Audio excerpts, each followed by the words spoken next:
This is the Big O Show. This is the Big O Show. This is the Big O Show.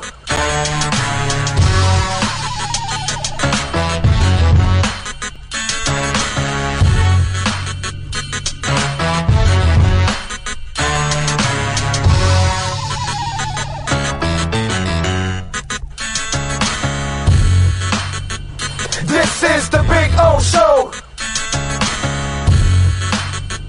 This is the Big O Show.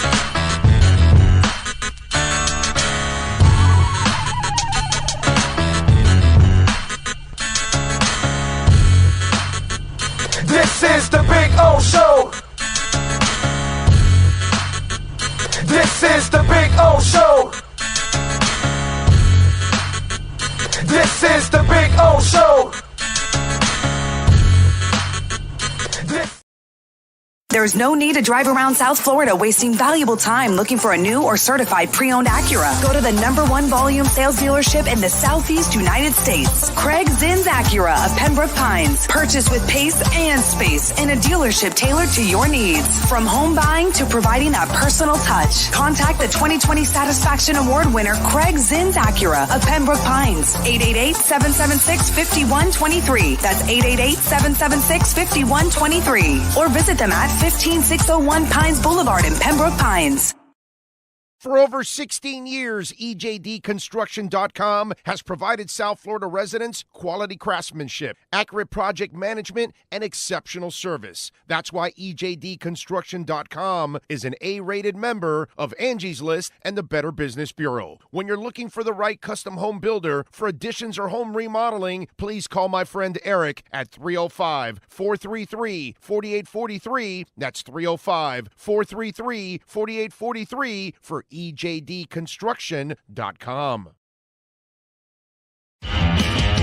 Welton Rayom has more than 62 years of litigation experience handling insurance disputes. They're committed to resolving even the toughest insurance claims quickly. Call them for a free consultation. 954-966-4646. At Welton Rayom, they don't get paid unless you win. Property damage claims to your home, business, or condo as a result of a hurricane. Welton Rayom can help. Water, mold, fire, smoke damage, Welton Rayom can help. Call 954-966-4646.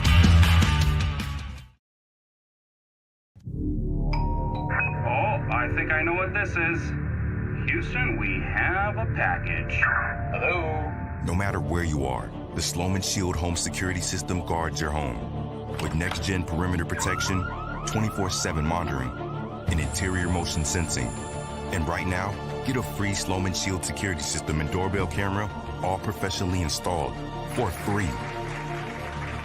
Shield your world, the Sloman Shield.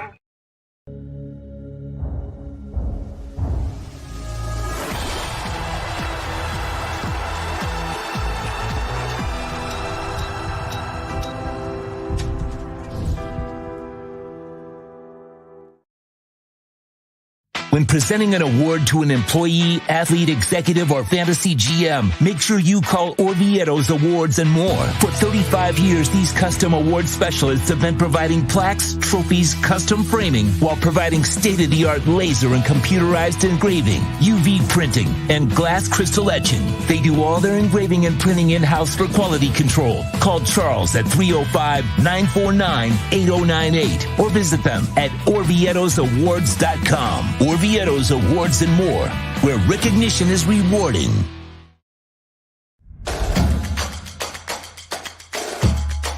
Welcome to Caneswear. New store, new items, same great experience. Family owned and operated since 2010, Caneswear has the latest merchandise from the Miami Hurricanes, Miami Dolphins, Florida Panthers, InterMiamiCF, and more. Come visit us at our store in Davie on University Drive, just south of 595, or online at caneswear.com. Caneswear, the spot Miami fans shop.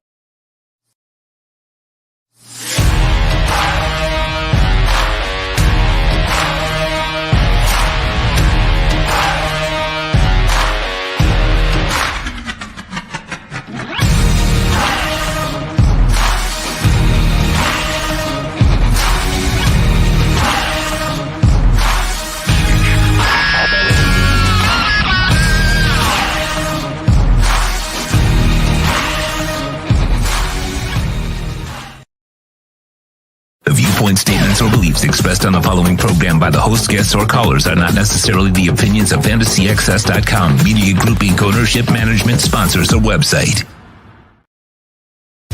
When it comes to South Florida sports teams, very few in the media have witnessed, lived, and covered it like the Big O. Let's start the program dedicated to your favorite South Florida teams with a passion that's unmatched. The Big O Radio Show is on. Here's the Big O. All righty.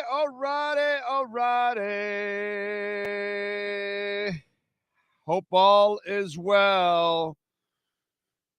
I'm just answering some stuff here at the same time. I'm balancing everything. Bitcoin dipping, really good opportunity. Checking out some information, working on all kinds of stuff.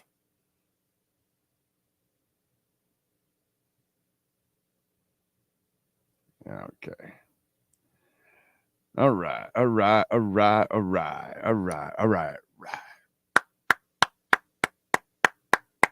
We got something for you. Anyway, welcome aboard. It is a Friday. You made it. It's the weekend. It's all good in the hood, as they say. Sean Stanley, the man, the myth, the legend. Don't forget to smash the hell out of the like button. And, of course, visit our amazing sponsors, like always. Acura Pembroke Pines, Caneswear. Don't forget, folks.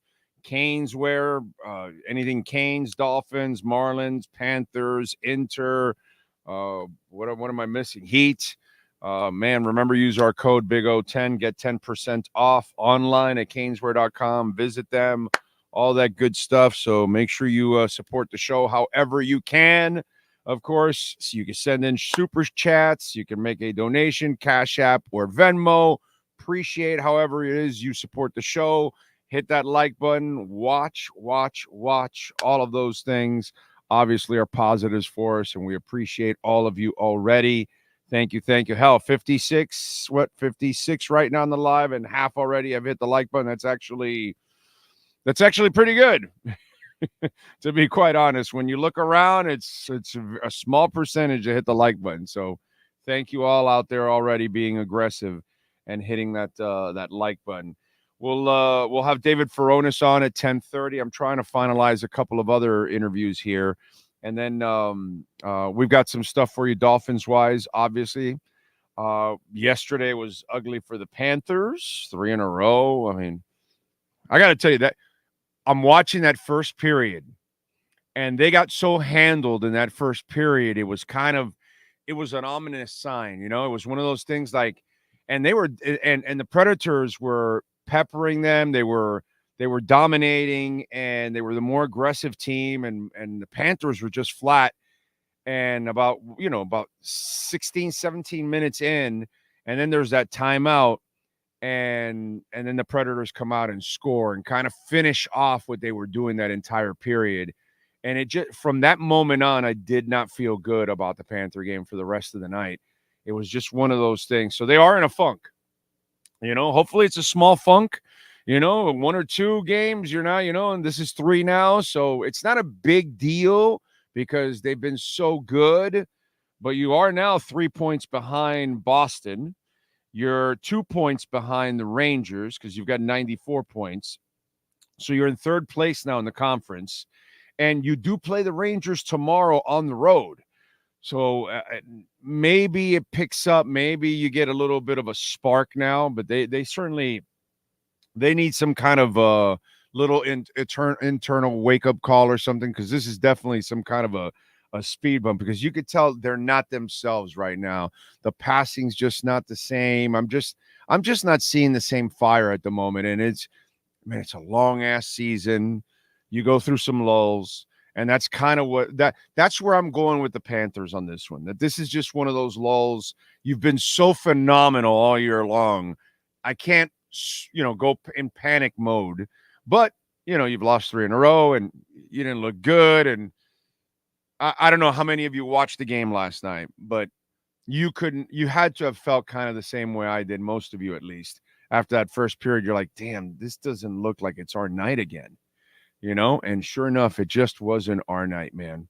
It was a rough one to have to watch.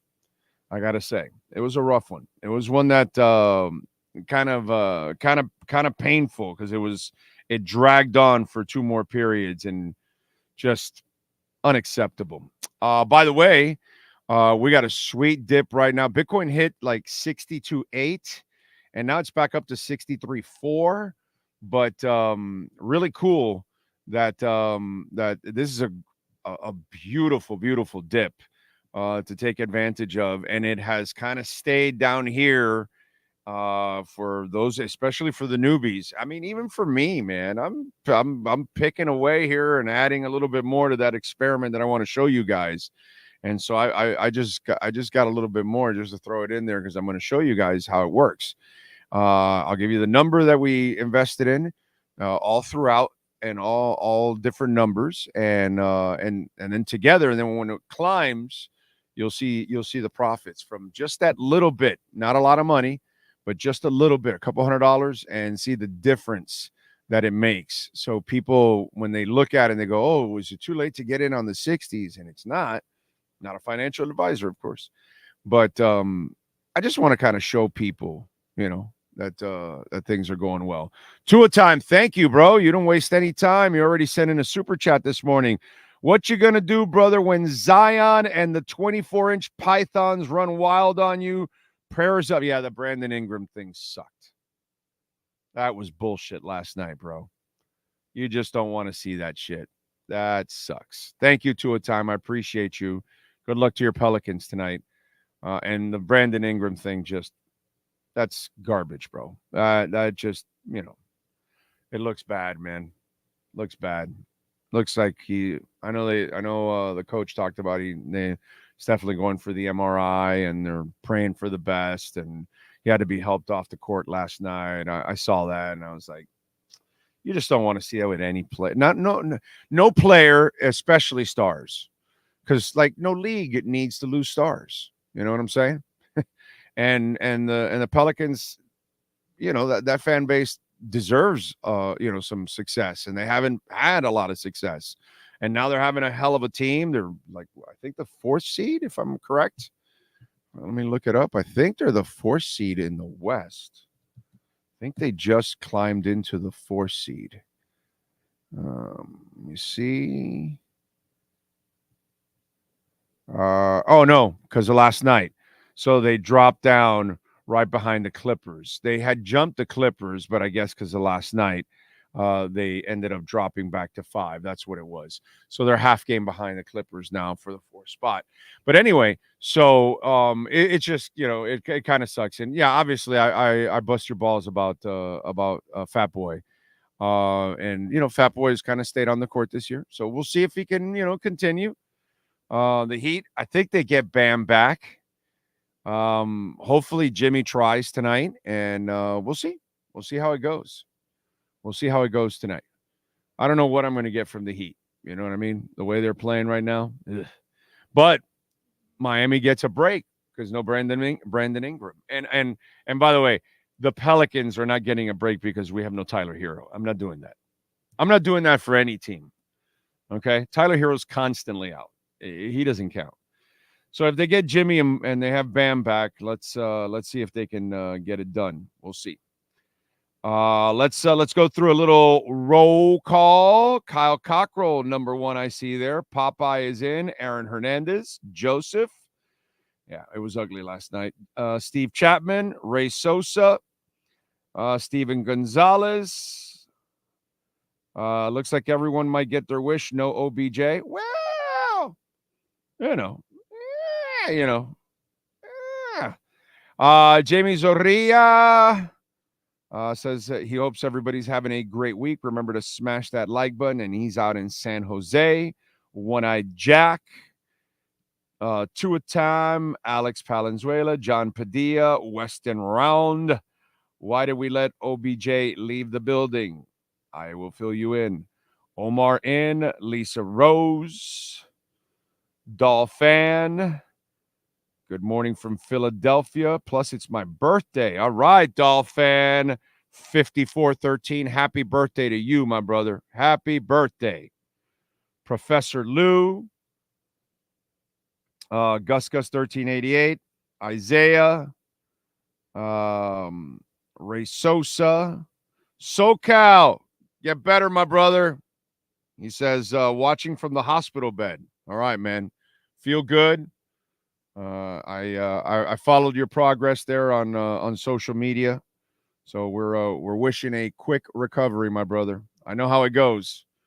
Been at it for 6 weeks myself. Week 7. Now I'm walking. I'm going up and down stairs now. You know what I was doing? By the way, I have a 2-story house.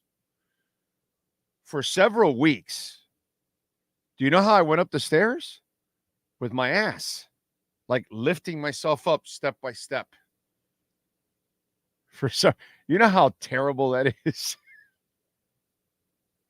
It's not like I have money, like I'm rich or something. I could have, hey, come and install that little chair. That would be cool. But, so for, it's because, I see SoCal right now. He's dealing, he's in a hospital bed. And so I just want you to know, man, that, there's always a low point in surgery or setbacks or anything. And I know you're doing it for your health too. And so, it's recovery time is never fun, man, whether you're in a bed or anything like that. And it's, just to think about this, nearly 7 weeks ago, I was 30 pounds heavier. I was on one leg. My wife had to push me around. I could barely move, right? Because if not, I had to hop around. From hopping around on one leg, I fucked up my left ankle because it got sore as hell because, again, I'm so out of shape that the pounding on one ankle from hopping around messed up the ankle. I messed up my right knee from carrying around the brace because I'm so out of shape. I got a hip pain and a thigh pain from carrying around the brace on my right leg because I'm so out of shape. I have to then go up the stairs, with my back to the stairs and lifting myself up step by step. So when I get to the top, then I can try to stand up, which again, trying to stand up on only one leg, out of shape, using walls and everything as leverage, and my poor wife trying to help me too. Brother, it is like you don't see the light of day at that moment. And this happens to anybody that has surgery, that has some kind of a setback, and those kind of 7 weeks later, 30 pounds lighter. I started a diet on a bed. Okay. I finally now can walk gingerly, but I'm walking. Hell, I even went to a Cheesecake Factory yesterday in Dadeland. And so, what's it called? So now, I'm starting to see the light of day. So we all have setbacks in life, and we all reach a low point of that setback, And so just want you to know, man, you just got to, what did I tell you yesterday, right? SoCal, positive, bro. You got to stay positive, and you got to find, okay, I'm in this position. How the fuck do I attack it? You know what I mean? And what do I do to get better? And okay, what did the doc tell me? Elevate the foot, make sure, let's get the swelling out, stay off of it. Don't do something stupid. We don't need a second surgery. I said, okay, and I tried to make something productive out of being really have no mobility whatsoever. So now I'm walking and my joints are probably saying, yo, man, thank you. We're carrying around 30 less pounds. And so, there's a light at the end of the tunnel. We just got to fight through it all, man. You know what I mean? Because life has a way of kicking us all in the ass. None of us are free of that. You know what I mean? It has a way of just blindsiding every single one of us, you know, because we're all going to have to deal with setbacks, or we're going to take on challenges like what you're doing, SoCal. You're taking on a challenge. You know what I'm saying? And in that challenge, there's, you know, hurdles that you have to overcome. And the main thing is to stay positive throughout the whole thing. No matter the frustrations, no matter the somewhat embarrassment you feel that you have to get up a flight of steps in your own house, you have to do it by getting down on the floor and going step by step. You know, it's just one of those things, you know? So there you go. The going down was never bad because I could hop down on one foot. It was always, you know, cool. But I dreaded going downstairs because then I would have to go. I knew the way I would have to go upstairs was terrible. Now I'm able to go up the stairs one step by one step. It was actually one step and then bring the bad foot up, you know, and then bring the bad foot up. Now the bad foot already can carry and all that. So, and by the way, another blessing for me today. Ooh, another blessing. Bitcoin down to 62,864. I'm trying to see if it goes down to the low 62, 61 and get in again a little bit. Yeah. I'm just going to keep getting in a little bit as it gets lower and lower. I'm going to take advantages. I'm not giving up. And by the way, yesterday I got my first therapy and they put me through all kinds of stuff. Plus I did walking. I walked from the car to Hialeah Park and back and all that. So that was good. And then I went to dinner with the wife. We went to Dadeland. I wanted to, by the way, Cheesecake Factory. I love you to death, Cheesecake Factory. You eliminated my favorite dish, which is my favorite wish. But without no money, it's still a dish. Well, it's something like that. I forgot. But anyways. You eliminated my factory burrito, man. That's my favorite dish at Cheesecake Factory. Man. I had some loaded nachos yesterday. And they were delicious, by the way. Great. I mean, there's the meatloaf I like. There's a whole bunch of good dishes at Cheesecake Factory. They got a great menu. But, dude, the factory burrito is my favorite dish of theirs. And that guy broke my heart yesterday. I'm like looking at it.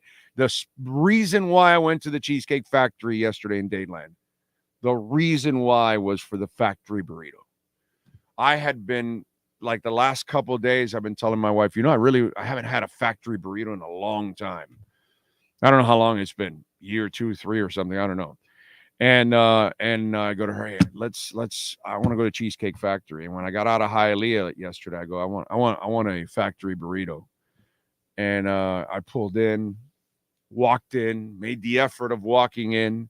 I stayed away from the Apple store right across because if I go to the Apple store, I get in trouble every single time. So broke my heart. Broke my heart, Cheesecake Factory. You broke my heart. That hurt. But the nachos were terrific. So it's all good. What I had to hold back was from eating more bread. I ate a little bit because I cannot stay away from the brown bread. That brown wheat bread or whatever the hell it is, it tastes so good. So good. So good. But anyway, so no soreness on my foot after walking and therapy. In fact, the therapist said, be prepared. You may have, some soreness for the next couple of days and all that. Foot's fine, man, which is really good. It's gone really well, really, really well. But I've been a good boy. I did everything the doctor told me because he scared the shit out of me when he said, don't be dumb. And I am. And he said, don't screw up, because if we need a second surgery because you did something, you got, crazy, then that's a real setback. And that was in my mind the entire time. Like, don't push this. Don't try. Don't do it. Don't do it. And I was patient. So, SoCal, you can fight through it, bro, and you'll get through it. You'll get through it all, and you'll succeed, bro. You'll succeed. Dude, if I can lose 30 pounds in a bed, all of you can do it. Okay? All of you can do it. No drugs, no nothing. No, I know the Ozempic thing and all that. None of that shit, dude. It's pure fasting. Pure fasting. I've done it before. I lost 50 pounds fasting.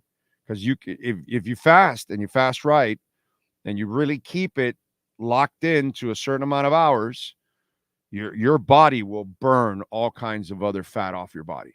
Always. Because it has 20 hours to work. And there's no way you're going to eat in the 4 hours what it needs to burn. It'll burn that food quickly, and then it burns everything else. So, wish you the best, SoCal. I know you'll make it, bro. I know when I go to California one day, you and I will go have a beer and we'll have some good laughs. Radio host is in, Alex Palenzuela. He's not worried about the Cats. Cosa Nostra, Tuatam. Chad is in the house. Ray, howdy. Oh, everyone. How about the Acolyte trailer? Oh, yes, that thing was awesome. Yes, that was good. That was good. The beginnings of the dark side, since Yoda was 800 years old and on the sequels, he would be a young Yoda in this series if it's it. Yeah. Yeah. That listen, man, everything that they've done to extend the Star Wars series, I love it. So I'm all about it. Billy Shaw is in. Thank you, Billy. We appreciate you for supporting us, sir. NorCal is in. Puff, puff, give. Weapon X United in the house. Thank you, sir, for the super chat. Says, what's good, Big O? Never fear, I'm always here. Damn, I wish I could hit the youth fair. Stuck here in Atlanta. By the way, we will pick winners 5 and 6 today. Okay? So we are giving you a chance. So when I go to Atlanta next time, Weapon X, which could be this year because I might be going up there for a concert. I think it might be for the ELO concert. I might go up there. So let's hook up, man. The party's over, Bubba. It's a small slide, man. Let's not get too crazy. Crisino, Gonzo, Emilio Hernandez, Ken Rosa, Ocala Joe. Let's see. 4 years ago, I got 3 hernias trying to move a rock. What an idiot, but it took 3 years to get my brain right after. Yeah. I mean, NorCal, we all have those moments, right? Right? We all do stupid things. It's like, but let's not be oversensitive about it. Let's understand we did something stupid and that's it. And that's we're better off when we understand it, It's all good. 80 dances. Big O, I'm going on my 3rd knee surgery next month. Paul in Connecticut. I'm so nervous. Wow, man. Wish you the best, my brother. You are a tough son of a bitch, by the way. Okay. Big O, I had surgery 3 weeks ago. I broke my heel and ankle on the job. I feel your pain. Yeah, man. Exactly, right?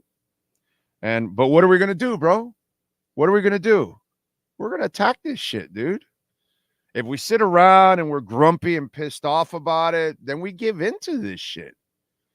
We got to find a way to overcome it, And for me, it was like, okay, all right, moron. You see how out of shape you are? You bounced around a bit and your left ankle's already done, And your right knee is sore in your hip because you're carrying around this, 25-pound brace. So now it's like carrying around a weight and you're so out of shape. So what are you going to do? And so I'm like, okay, I got to do something about this. And so, it was like a nice wake. It's that stupid saying that people, that's you and I say all the time. Well, it happened for a reason, right? And it happened for a reason. Terrible that I had an Achilles and a bone spur stabbing one of my tendons. That shit hurt, by the way. And so, but that's what led to telling me, hey, moron, you're out of shape. You're screwing it up. Okay. Here's an injury so you can see where you're really at. And then I'm like, okay, I got to do something about this. And so I'm not going to get healthy and then just be the same dude. No, let me get start getting this weight off of me, and I've done it several times. So I know how to do it. It's just a lack of discipline, which I am so terrible in, man. I'm so terrible in that. You know what I mean? And so now I'm in a groove. So we'll see, hopefully I can maintain it because that's what I need to do is maintain it. But that's kind of the wake up call. And when we get it, we got to do something about it. Big O, you're a hot mess. I am. That is true. So, NorCal says 4 years ago. Oh, yeah, I read that one. Let's see. Lewis Jones. Barry Jackson reports that Coach McDaniel and others rushed back to the facility to have a meeting with Beckham before the flight to Michigan. To a time, I'm surprised Cheesecake Factory gets rid of anything. Their menu is huge. I know. Captain Saki out in Tarpon Springs. The brown bread at Cheesecake Factory is amazing. Yes. Bro, Publix sells the Cheesecake Factory bread. Cap for life. I'm trying to lose weight, bro.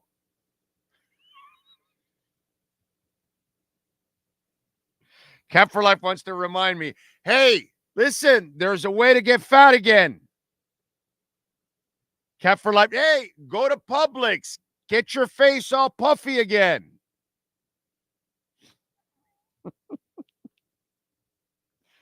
Fernando says, I work in healthcare. 80% of how well you recover is how well you follow your rehab. If you get lazy, no matter how good the surgeon is, the percentage of recovery goes way down. Yeah. And let me tell you something, Fernando. This is my first major injury like this. I've been very fortunate throughout my life. I've sprained ankles and stuff, but I've never broken anything. I've never had bone spurs and Achilles surgery. I've never had any of that kind of stuff. You know what I mean? So I've never needed rehab. But one of the things you just mentioned, my brother, and it is notorious with people, is that they do get lazy with rehab and they feel they don't go to rehab enough or it's monotonous or whatever it is. And then they don't recover the right way. Right. And so after yesterday's first session, I was like, you have to come to this shit, because obviously she was working all kinds of crap that, you had a boot on for weeks, dude. And so atrophy sets in. Now, one of my calves is smaller than the other. And also like the calf muscles were like coming together because there's two of them and she had to separate them. So she's in the process of that. My plantar fasciitis was getting stuck to the Achilles. So she's massaging it and separating it and all that. So that helps in your flexibility and everything. So all those stupid things that if you don't go to therapy and just, screw it, they fixed it. All right, I'll just walk it off and all that. I can see exactly what you're saying, Fernando, being 100% accurate. You know what I mean? So, yeah. No, and I will not miss therapy. I will not miss therapy, bro. I'm too old, bro. I can't screw this up because then my foot won't be the same. You know what I mean? So I got to make sure that it rehabs the right way, and that's why I also want to lose the weight so I can take it easy on all the joints, bro, including that foot. Now the foot is healing up. It's carrying less weight than it would have. So that's actually pretty good and pretty smart on my part that I actually did. Actually, I did something smart, which is really not normal for me. Hunter Butler is in. Big O, your next visit to Cali, me, you, and SoCal are busting out some burpees. Let's go. Let's do it. Then we puff and pass. Alpha's in the house. I nearly tore my ITB band, ligament that runs from the hip to the knee. Oh, shit. And it felt like I was dying. Oh, God. It sounds like you were dying. Oh. Yeah, getting old does suck, bro. Does suck. Atlanta Dolphin Club is part of a huge charity tailgate event the weekend of the draft. I'll share details with anyone that messages me or reaches out to Scott Howe, ADC president. Yeah, we've had Scott on the show. Let's see. No stop at Self-Pity City. Time to take back your body, bro. Oh, I'm doing that. I'm doing that, bro. I'm doing that. So you can bet your ass I'm doing that. I will get in really, really good shape now. I am going to I'm going the complete opposite of what I was. Okay? Complete opposite. All I'm going to do from here on out is just build the health side of my life. I have to do it. I have no choice. So enough of this, all this extra weight and carrying it around and all that. I mean, it's already getting easier to sleep because I have less weight. You know what I'm saying? So it'll be kind of cool one day to sit the next time I have to travel and I sit in a plane seat and I have room inside the seat.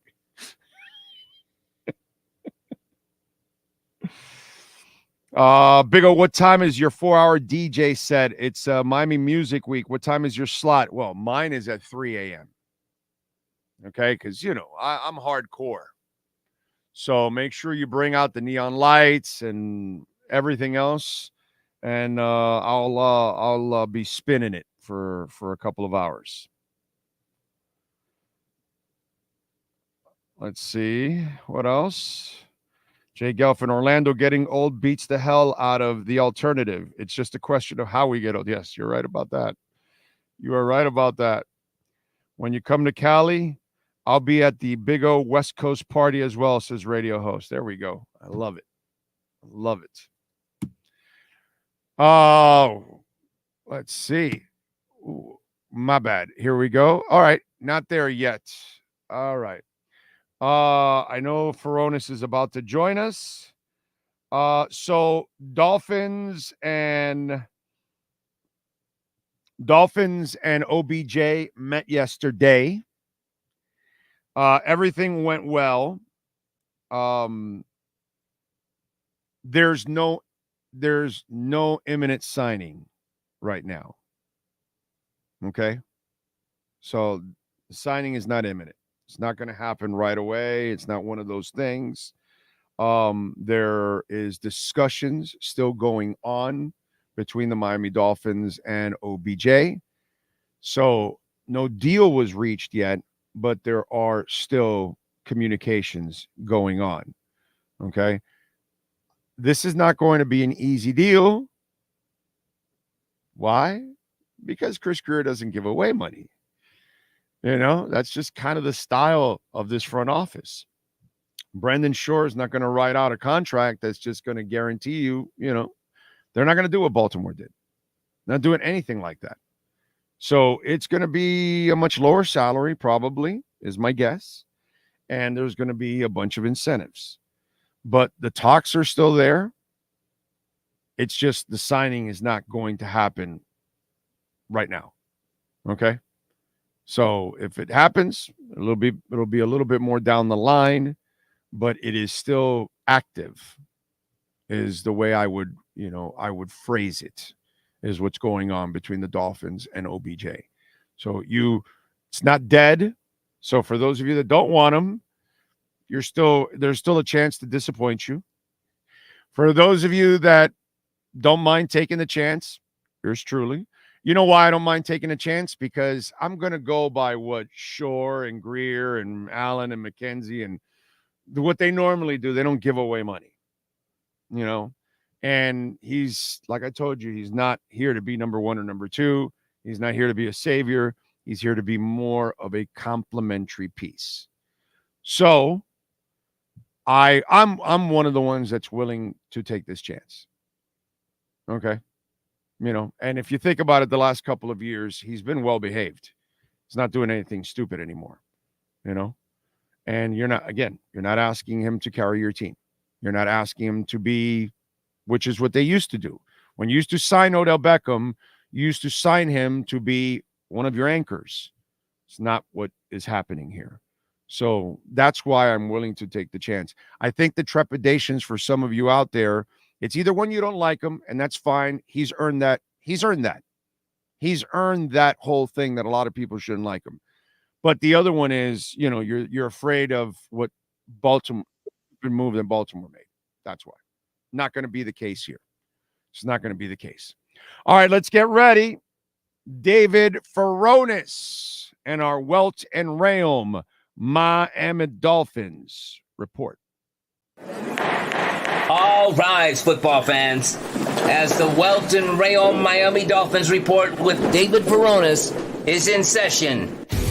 Welton Rayom has more than 62 years of litigation experience handling insurance disputes. They are committed to resolving even the toughest insurance claims quickly. Call them for a free consultation.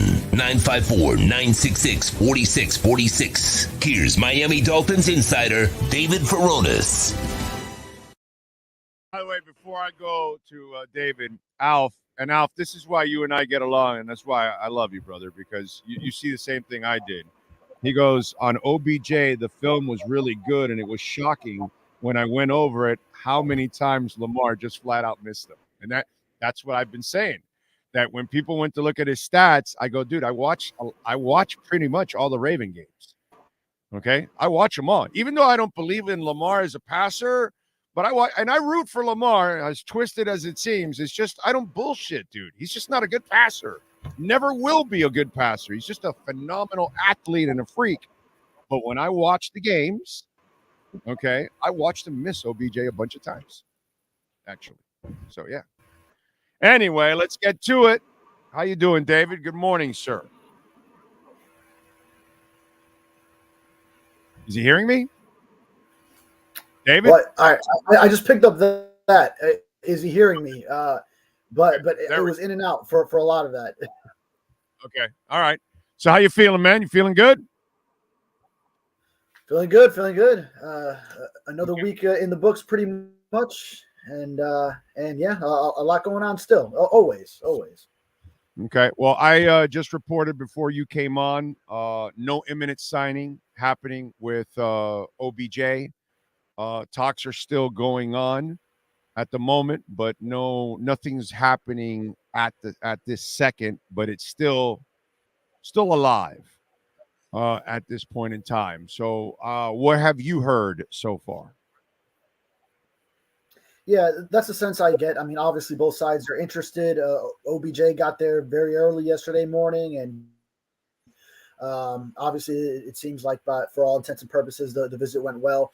But there's obviously financials that the two sides have to agree on, and the Dolphins aren't going to throw a huge bag at Odell Beckham Jr. at this stage in his career. And although he is coming off a pretty good season of his highest yards per catch that he's ever had, but still, this is OBJ, 2 ACL injuries into his career, a couple of devastating ankle injuries, and he hasn't been a Pro Bowler since 2016, so hasn't been a 1,000-yard receiver since 2019. So this isn't the star coming out of LSU, Odell Beckham Jr. He's still got that superstar name attached to him, but I think he'd be a nice number 3 to slide in behind Tyreek Hill and Jalen Waddle, which is all you need on the Dolphins. But for that reason, Miami isn't going to be throwing huge amounts of money at Odell Beckham Jr. Just try to see if you can get him on a lower, more reasonable deal. And I think that's probably where the two sides are a little bit, maybe they need to find some common middle ground first. Yeah, Shore and Greer aren't going to give him a lot of money. It's going to be more incentive-based than anything else. What he got with the Ravens was a Christmas gift of all time. He's not getting that stupid contract here in Miami. I'm pretty sure. I'm 1,000% sure. Well, yeah, he's not getting that. When I saw, I didn't know how much he was getting paid for last season. I saw what was it, 1 year, $15 million. I said, wait, that's how much he was getting for. Stupid. It was wild to me. That was plain stupidity, but they had the mindset of he was going to be one of their main weapons, which. That's not the mindset here. You're a complementary piece. You're not going to carry. So what I'm going to ask you is, and I'm going to ask you in this sense, because obviously all of us would agree, if it's a big contract, nobody really wants to sign OBJ. So let's assume that Shore and Greer and McKenzie and Allen are giving him a $5-6 million type of dollar deal. with a bunch of incentives that if, team success, personal success, he can make a little bit more money, and that's cool. If it's like that, if it's a lower salary based on incentives more than anything else, do you like the fit or not? Yeah, I mean, I think the ideal fit would be to have a bigger bodied receiver to complement Tyreek Hill, Jalen Waddle, but one might argue if they want a talent like his as the number 3, and I mean, it's going to be very difficult for opposing defenses to cover all those guys, and then you are getting some of the red zone, big body type of pass catcher in Jonnu Smith at the tight end position. So you address that a little bit. I would still want another one at the wide receiver position as well. But one might argue if Mike McDaniel feels like it's a good fit to work into what he's trying to do offensively. So I think they'll be able to get him open. He's definitely going to get open when you have Tyreek Hill and Jalen Waddle also there. It's going to take some of the pressure off of those guys as well. Can I try to explain what I think their thinking is? Because I explained it yesterday. I don't know if you caught it on the show, but last year you only had 2 quick twitch players, Waddle and Tyreek. That's it. Your offensive line, because it ended up so injury riddled, you didn't have time to go through maybe even to the second, even to the third progression.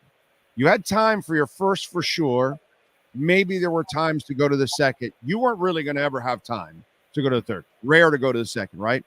So now you bring Jonnu Smith in, quick twitch player at tight end, right? Clearly one of the 3 fastest tight ends in the NFL.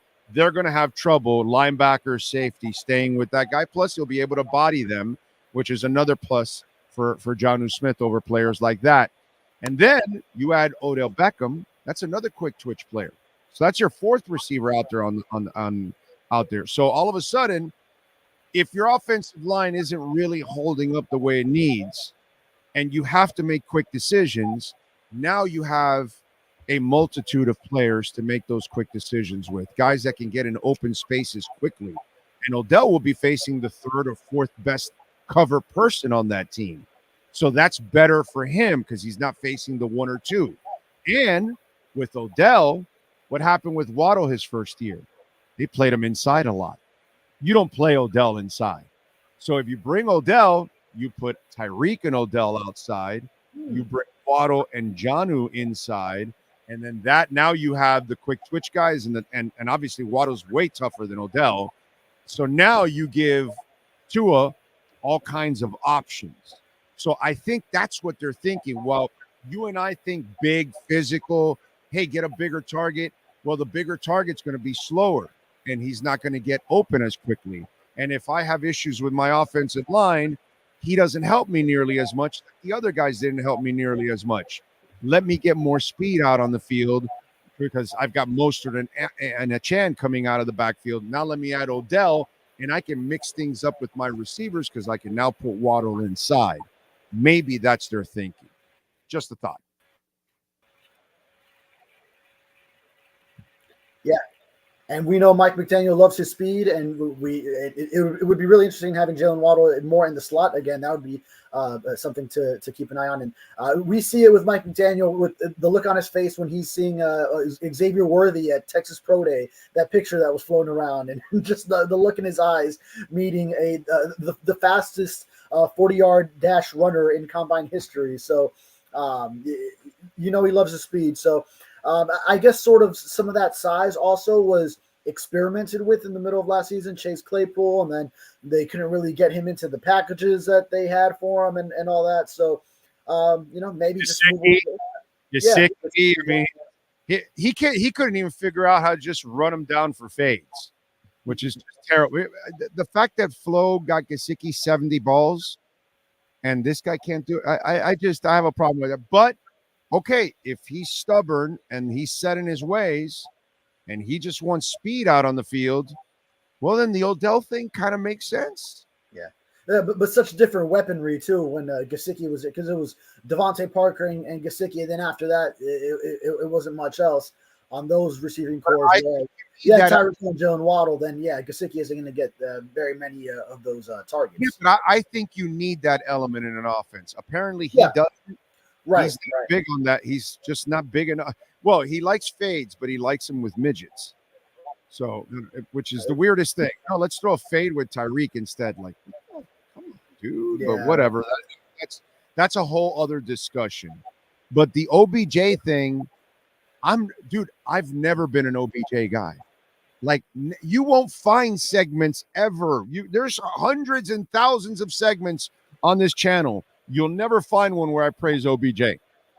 So 3 days ago when I came out and said, hey, OBJ would be a good option, and then the fire started.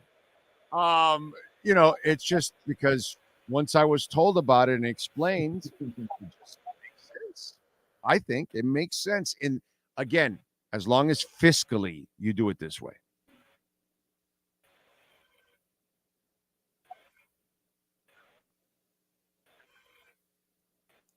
Are you talking?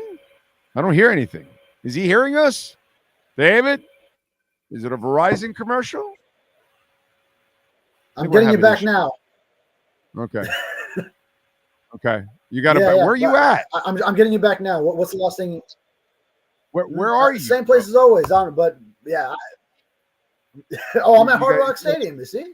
You're at Hard Rock Stadium. But you're at home. Okay. I feel my laptop is working harder than it usually is. So I don't know. It's not having a good day.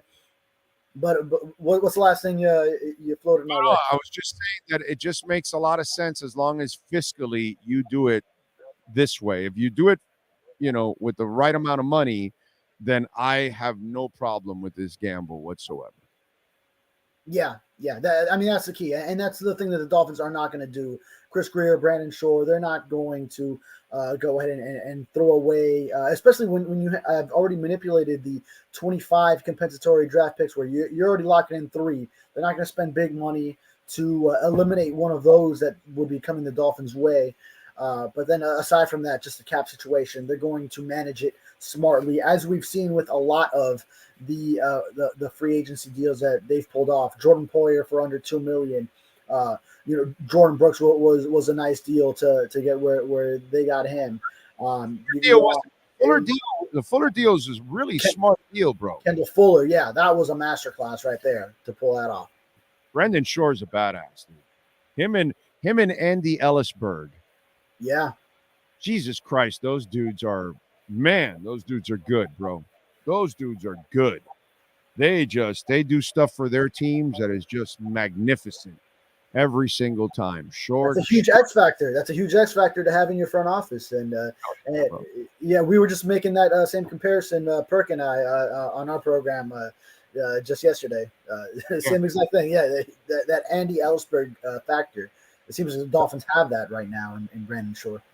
What the Dolphin fans don't realize, this is the best front office in the history of the Miami Dolphins. And I'm not talking about the 70s and all that because they didn't have cap and all that. So obviously they only had to worry about their obvious. Nothing will ever beat those front offices because they won the Super Bowls, they had the teams, but they didn't have to deal with the money and the free agency and all that. You drafted well, you kept your players. It was a dynasty. From free agency on, this is the greatest front office the Miami Dolphins have ever had. And that's what people don't realize. There's an article for you right there, buddy. There's an article because there's no front office that we've had that can create deals like they have drafted as well as they have, are doing things the right way. And they just got to have a little luck, and hopefully the coach grows. But really, if you think about it, in the era of the salary cap, this is the best management team we've ever had.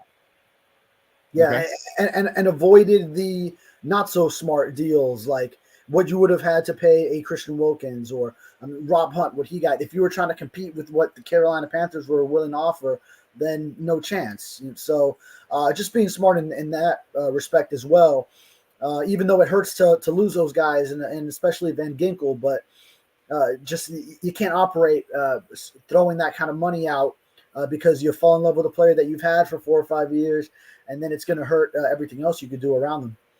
Yeah, I'm with you. All right, what do you got going on in the Sun Sentinel so folks can check you out? Yeah, wrapping up another week here. I actually have a feature that I was holding on to on Corey Gaynor, former Miami Hurricanes, and then also Stoneman Douglas from Broward. He finished his career at UNC. He was training locally at Bommarito, so he's got his pro day coming up. So I caught up with him when I swung by Bommarito. So I'll put that out, and then next week just get into owners meetings. So we'll be hearing from Mike McDaniel. Maybe we hear from Chris Greer, but definitely Mike McDaniel and all the other head coaches from across the NFL. So you get all these different storylines, just talking to different coaches from across the NFL. So that'll be good. And also some OBJ watch, some Odell Beckham watch, see what else transpires here in the coming days. You got it. All right. Follow him on Twitter at David Furones _ and catch his work there at the South Florida Sun Sentinel. David, as always, thank you, my brother. Appreciate it. Yes, sir. Thank you. Thank you. Welton Rayom, you got to call my guy, Jeff Welt, monster Dolphin fan, monster Hurricanes fan. Man, he bleeds Canes. And, of course, Daniel Rayom, he is a stud, also a stunt pilot, by the way. Not only a great lawyer, but also a stunt pilot. 954-966-4646, personal injury, criminal defense, condo damage, homeowner property damage, bankruptcy, business owner claims, commercial litigation. Call them 954-966-4646. They're in Hollywood. Doesn't matter where you're at in Florida, man. You could call. The consultation is completely free. So if you don't know if you have a case, maybe you think you have a case, you want to explain it, he'll tell you if you have a case or not and get ready to defend you and win, baby. 954-966-4646 for Welt and Rayom. This has been another session of the Welton Rayom Miami Dolphins Report with David Furones. At Welton Rayom, they don't get paid unless you win. They handle complex personal injury claims caused by the fault of another in both state and federal courts. They handle auto, trucking, motorcycle slip and fall, and bicycle accidents. Call 954-966-4646. Welton Rayom can help. Right. Thank you all out there, as always. Ron says OBJ is a cancer in the locker room. First of all, it's not. They haven't signed him, so you cannot dislike the signing at all because they haven't signed anything. So there's nothing to dislike. So let's get the order right first, Ron. He hasn't been a cancer the last couple of years. He hasn't done anything the last couple of years. He's just caught a few footballs for the Rams, right? He played well for them, helped out in the Super Bowl, and then he did his job with the Ravens. And if you, again, watch the games, that's the problem. A lot of you don't watch the games. He was fine with the Ravens. He did a good job. His stats would have been better if Lamar Jackson is actually accurate. Okay? That's why I think that's the other reason why I think he wants to play with a guy like Tua, by the way. But really, OBJ was a problem when he was the man. And that's where, when you gave him all the money and he had to be the number one or number two guy, you had those expectations on him. And then that's where he was. But if you look at him where he's been complimentary with the Rams, complimentary with the Ravens the last couple of years, he really hasn't had any issues. None whatsoever. I'm not an OBJ guy at all. Okay? But when I was explaining the situation, I'm an open-minded person. I'm willing to take in information and say, when you put it that way, and I've put it to you guys the way I think it's trying to play out, and if it's the way it's trying to play out, it's not a bad gamble. You're not going to get somebody with that kind of speed. And this is what the coach wants to do. It's not what you and I want to do. Okay? I'm with Furones. I would like a bigger receiver as my third guy instead of just another fast guy. But this is what this dude likes. And then I countered with the whole quick twitch stuff because maybe that's what he's also thinking. This gives Tua now 3 fast receivers and a fast tight end. And we have 2 fast running backs. So now it's going to be really hard to stay with everybody on the field. This will create a lot of space. So I understand the method behind the madness. I really understand the method behind the madness. And I'm not an OBJ guy at all. But I get it. I get it. This is what they want to do. This fits what they want to do. You know? So it's one of those deals. But anyway, you guys are on top of it more than anybody else on the OBJ situation from the get-go if you follow the show. But whatever. It's all up to you. All up to you. We can only work for the info for you guys. That's all we can do. What else do we have? He turned up from weeks 9 to 14. Is Tyler? Yeah, but Tyler Boyd will want more money. That's the problem with Tyler Boyd. I love Tyler Boyd, Oscar. I'm with you, but he's going to want more money. That's gonna cost you, and they can't pay that kind of money. OBJ was having a great game in the Super Bowl, and then he got hurt, unfortunately. Yeah, he played well in the Super Bowl. Kim Kardashian showing up to Hard Rock Stadium is different than Kim K and Arrowhead, Miami's seasoned veteran when it comes to world celebs. Yeah, that's, whatever, bro. There's always celebs down here at an F1 race, at an Inter-Miami game, at a Miami Heat game, at a Miami Dolphins game. I think they're starting to show up in the Panthers too now, right? I know we see them to hit the drums, but, come on, man. This is South Florida. We got stars here all the time. So having Kim Kardashian here, having what's the name what's Barrios's girl's name? Alex or something, Earl, right? Something like that. Alex Earl. And then we've got who's the other babe? And now we have Jordan Poyer, Rachel Bush, which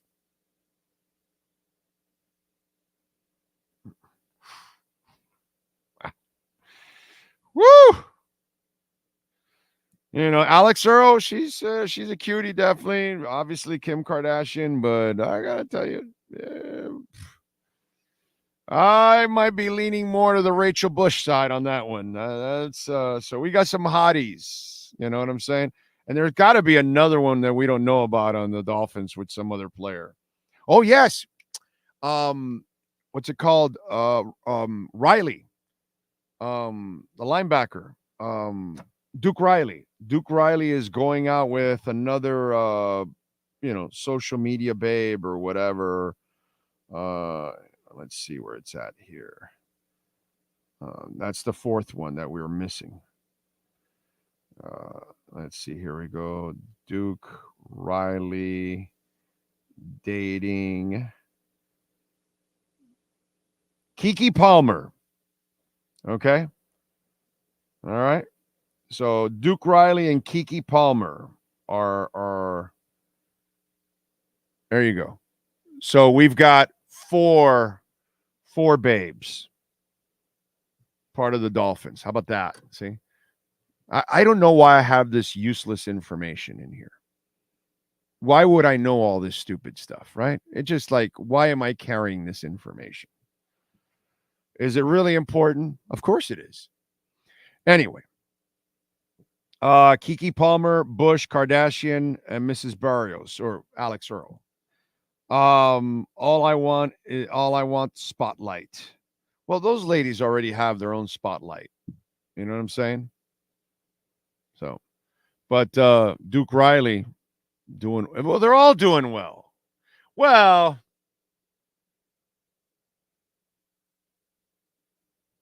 I know Kim Kardashian is a good-looking woman. I get that. But, that odometer has gone around so many times that when you've had more traffic than a car wash, it's, not nearly as attractive. I just got to say that. That's all. When it's probably a hot dog down a hallway, just, what can I tell you? Not something that I look forward to. Let's do our 3A Graphics sports calendar. Why don't we? Last night, unfortunately, the Predators handled the Panthers 3-0. 3A Graphics, of course, Alan Blanco in Hialeah, 980 West 22nd Street. Call them 786-618-1443. Custom printing and embroidery. Saturday, they will take on the Rangers on the road at 8 o'clock. Tonight, the Heat and Fly, Pelican Fly at 8 o'clock. No Brandon Ingram, by the way. He suffered a knee injury yesterday. I guess the youngin' Trey Murphy will get more of the spotlight for the Pelicans. Fly Pelican. No Tyler Hero, but then again, who cares? 8 o'clock tip tonight. Saturday at 2 o'clock, it is InterMiami visiting the New York Red Bull. And on at 12:15 in an hour and 16 minutes from now, number 8 FAU in the tournament will take on number 9 Northwestern. Let's hope for the best. That is your 3A Graphics sports calendar. Right.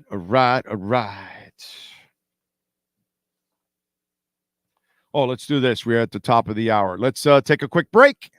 Come back. Get ready for hour number 2. Sean Stanley, the man, the myth, the legend, is driving it right here on the Big O Radio Show. With more than 62 years of litigation experience handling insurance disputes, Welton Rayom is committed to resolving even the toughest insurance claims quickly. At Welton Rayom, they don't get paid unless you win. They handle complex personal injury claims caused by the fault of another in both state and federal courts. They handle auto, trucking, motorcycle, slip and fall, and bicycle accidents. Call 954-966-4646. That's 954-966-4646. Welton Rayom can help. There's no need to drive around South Florida wasting valuable time looking for a new or certified pre-owned Acura. Go to the #1 volume sales dealership in the Southeast United States. Craig Zinn's Acura of Pembroke Pines. Purchase with pace and space in a dealership tailored to your needs. From home buying to providing that personal touch. Contact the 2020 Satisfaction Award winner Craig Zinn's Acura of Pembroke Pines. 888-776-5123. That's 888-776-5123. Or visit them at 15601 Pines Boulevard in Pembroke Pines. Oh, great. You have a doorbell camera. Now you have a front row seat to your house getting robbed. They're breaking into my house! Ooh, there goes the TV. I'm sure it'll turn up at the pawn shop. No, not the TV! Just because you can see them, that doesn't mean you can stop them. With Slogans, you get 24-hour monitoring, a free home security system, and professional installation. Plus, free doorbell camera, one that'll actually work for you. Get out of my house! Get out of the house! Call 1-800-ALARM-ME. When presenting an award to an employee, athlete, executive, or fantasy GM, make sure you call Orvieto's Awards and More. For 35 years, these custom award specialists have been providing plaques, trophies, custom framing, while providing state-of-the-art laser and computerized engraving, UV printing, and glass crystal etching. They do all their engraving and printing in-house for quality control. Call Charles at 305-949-8098 or visit them at orvietosawards.com. Orvieto's Awards and More, where recognition is rewarding.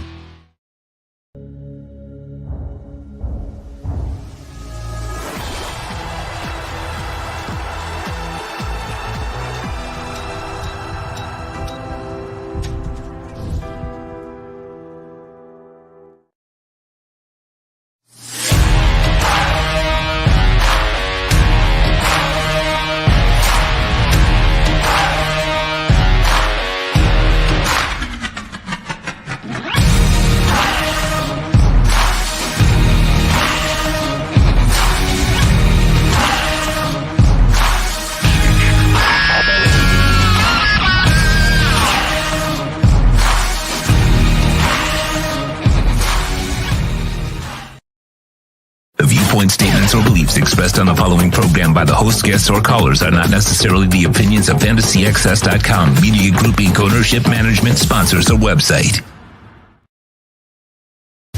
When it comes to South Florida sports teams, very few in the media have witnessed, lived, and covered it like the Big O. Let's start the program dedicated to your favorite South Florida teams with a passion that's unmatched. The Big O Radio Show is on. Here's the Big O. All right. There we go. I actually just posted the news on social media. Obviously, you guys got to get it first because those of you that listen to the show, you usually get all the scoops and all the information first on what's going on with the Dolphins or anything else that I end up finding out about. As always, you can check it out here on the show. Those of you that are veterans of the show, you know how it goes. All right. Let's see. There we go.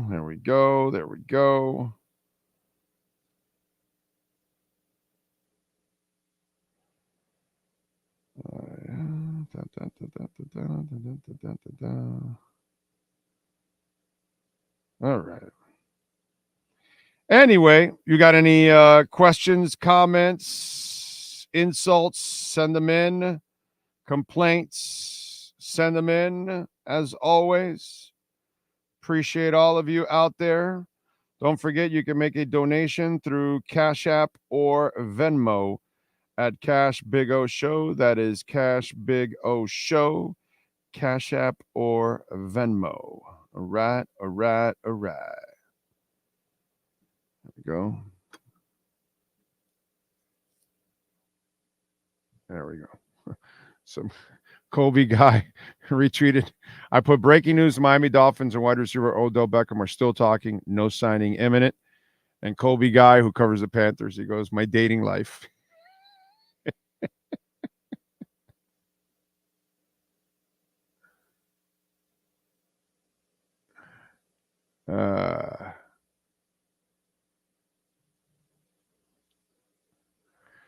All right. There we go. Keep you guys updated on it. That's about it. We'll see what happens. Hey, Sean, put a poll question for if the Dolphins sign Odell Beckham to a reasonable contract, is it the right gamble? Yes or no? That's it. If the Dolphins sign Odell Beckham to a reasonable contract, is it worth the gamble? Yes or no? And let's see how the folks vote. I have a feeling the no's are going to win and maybe win big. And again, I can't blame anybody that says, I don't want the guy. I totally understand, man. I totally understand. I get it. Oh, have you seen Dune 2? Well, Dune 1 was torture enough. So do I have to watch Dune 2? Did you think Dune 1 was a great movie? Because I did not. So I'm not sure, because most of the remakes do suck. Why should I watch it? Is it that good? I don't know. I saw Dune when it first came out, and if I remember correctly, it was nothing. I was not impressed with it whatsoever. So I'm not sure. You're asking me, I'm not sure, but you got to tell me if it's any good or if it's worth it. Shout out to Oakland University for beating Kentucky. Well, Kentucky's not Kentucky anymore. You know what I'm saying? But yeah, the dude was lighting it up. That's for sure. I forgot the guy's name. I don't keep up with college basketball enough to know who the freak keeps up with Oakland basketball. I don't even think the people in Oakland keep up with Oakland basketball. Big O, what do you think about what the Dolphins should do with the third wide receiver position? Well, they've already done a little bit of that with Berrios, and then the OBJ one I have no problem with. So, James Gleason says, personally, I would rather have Jarvis Landry. Oh God, no. Jarvis Landry can't run, bro. Jarvis Landry wasn't fast enough for McDaniel's offense in the first place. When he got drafted as a rookie, he wasn't fast enough. How's he going to be in this Landry stuff? James, I'm sorry. You know, if you're sensitive, I'm sorry. This is king-size stupid shit. Okay? I know my man Omar started it, and I love Omar to death. I know he's friends with them, and so that's why his judgment is completely clouded. And the fact that you guys have been, like, duped to follow this doesn't say much about you, James. Seriously. Like, it lacks all football IQ to talk about Jarvis Landry. All football IQ. There is not one intelligent piece of that statement, move, signing, thought, whatever. Okay? Seriously. Anybody that wants to sign Jarvis Landry, basically, you don't know what the hell you're talking about. Omar, I get it, bro. He's clouded because he's got friendships. So, you know, you lose all credibility like that. If you're just going to go by your friends, you're fucked. Oh, I'm friends with Jarvis Landry, so I have to go publicly to defend him. You're fucked. You're fucked. You know? Just like I think he said to bring in Brent Grimes, too. You know, a 40-year-old corner. Come on, dude. Come on, bro. And I love Brent Grimes, and I got nothing personal against Brent Grimes or Miko. I got along great with Miko. I know most people didn't or whatever. I have zero issues with Miko. And I know she could be a load and all that other stuff. But he's 40, bro. Enough already. You know, you got to leave the past in the past already. And you can't allow if you're in the media, you can't allow friendships to cloud you. You know, you just can't do that because it will ruin your opinion. And Jarvis Landry that's fucking stupid. Seriously. I mean, this is why this show is not for everybody. And I understand that, and I don't have a problem with that. But I'm not going to dick around here and, you know, handle it with kid gloves and this and that. And no, I'll just straight out tell you, you don't know what the hell you're talking about. Okay? To your face, here, whatever. It doesn't. I love Omar to death. I'll tell him he doesn't know what the hell he's talking about. Okay? This is crap, Jarvis Landry. Seriously, this is why we have a lot of people in this country and in this world that get duped with all kinds of shit. This is a great example. Because too many of you don't even think for yourselves. So far, the yeses are winning 85 to 15. Wow, I'm a little shocked.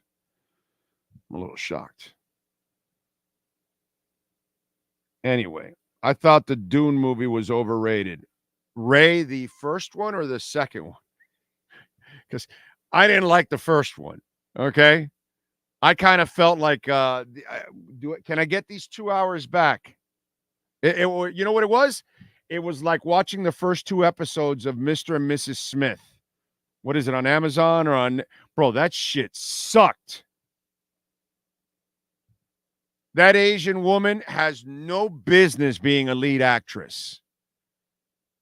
Childish Gambino did all right, but nothing. I was zero impressed with Mr. and Mrs. Smith. It was like I looked at my wife and I said, give me these 2 hours back. So that's how I felt for Dune.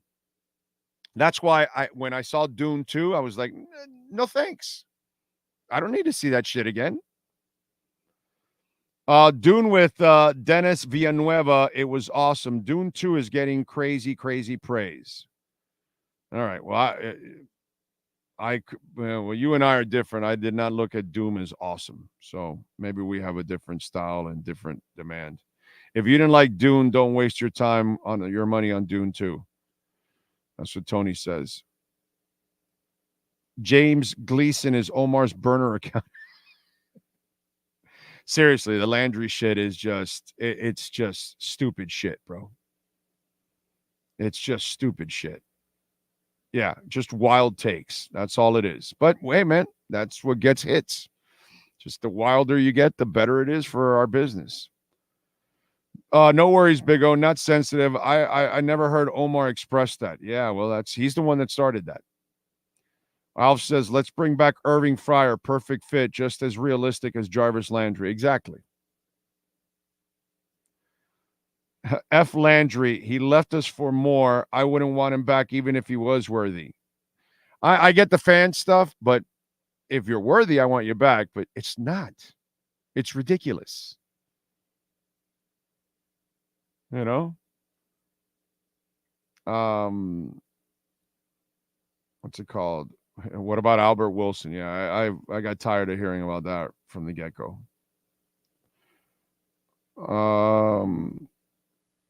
If we're going to bring back dinosaurs, let's go out and get Rashad Jones. People were absolutely shitting on OBJ a few days ago. As soon as it was reality, people switch up quickly. You know what, Dub? There could be some truth to that. That's fair. You know, but then again, first you hear it, it scares you. Like me. Like when I first heard about it, right? And I'm like, I'm on the phone with this person, and I'm like, are you out of your minds? What are you guys doing? And then, you know, then you start gathering information, and you're like, well, yeah, no, he hasn't really been a problem the last couple of years. Yeah, it's just a complimentary thing. Yeah, it's not a big salary. You know, okay. And then I started thinking about formations and how you can move him to the outside and Waddle inside, because you cannot put Odell inside. You know, that's not really what you should do with Odell Beckham. That's not, you know, he's not physical enough. Waddle can do it.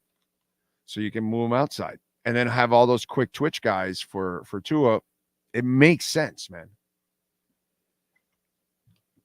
It makes a lot of sense. It really does. So I wasn't big on it either. Right when I heard it, I was like, oh, because you'll never hear me praise that guy. But in this scenario, I see and I watch the games. That's the other thing. So I personally watch Lamar, miss him a bunch of times. And let me tell you something. And I don't know. I think Alf is still there. Alf, if you said you watched the film, right? You clearly watched the film because you mentioned one of the key things, which is Lamar missing him a bunch. There were a couple of times that it looked like Odell was kind of frustrated with some of those bad throws. I don't know if you picked up on his body language on that. Like, it was like, yo, brother, you like missed me here? Like, you know, like, seriously? You know? And I think that took him aback a little bit, that he was, you know, because that's the thing that you don't realize about Lamar until you actually play with him or until you actually really watch the games. And that's when you'll see that when push comes to shove, and yeah, he'll make some throws at times because he's an athlete. So they're going to wow you. But can he consistently make them? No, that's why the great passers can consistently make them. He has no consistency in that sense. You know? So that's why they keep everything kind of in front of him and some crossing patterns. But they don't have him throw the entire route tree because he can't. You know? If he starts throwing that skinny post a bunch, that shit's going to get intercepted. You know? So it's one of those deals where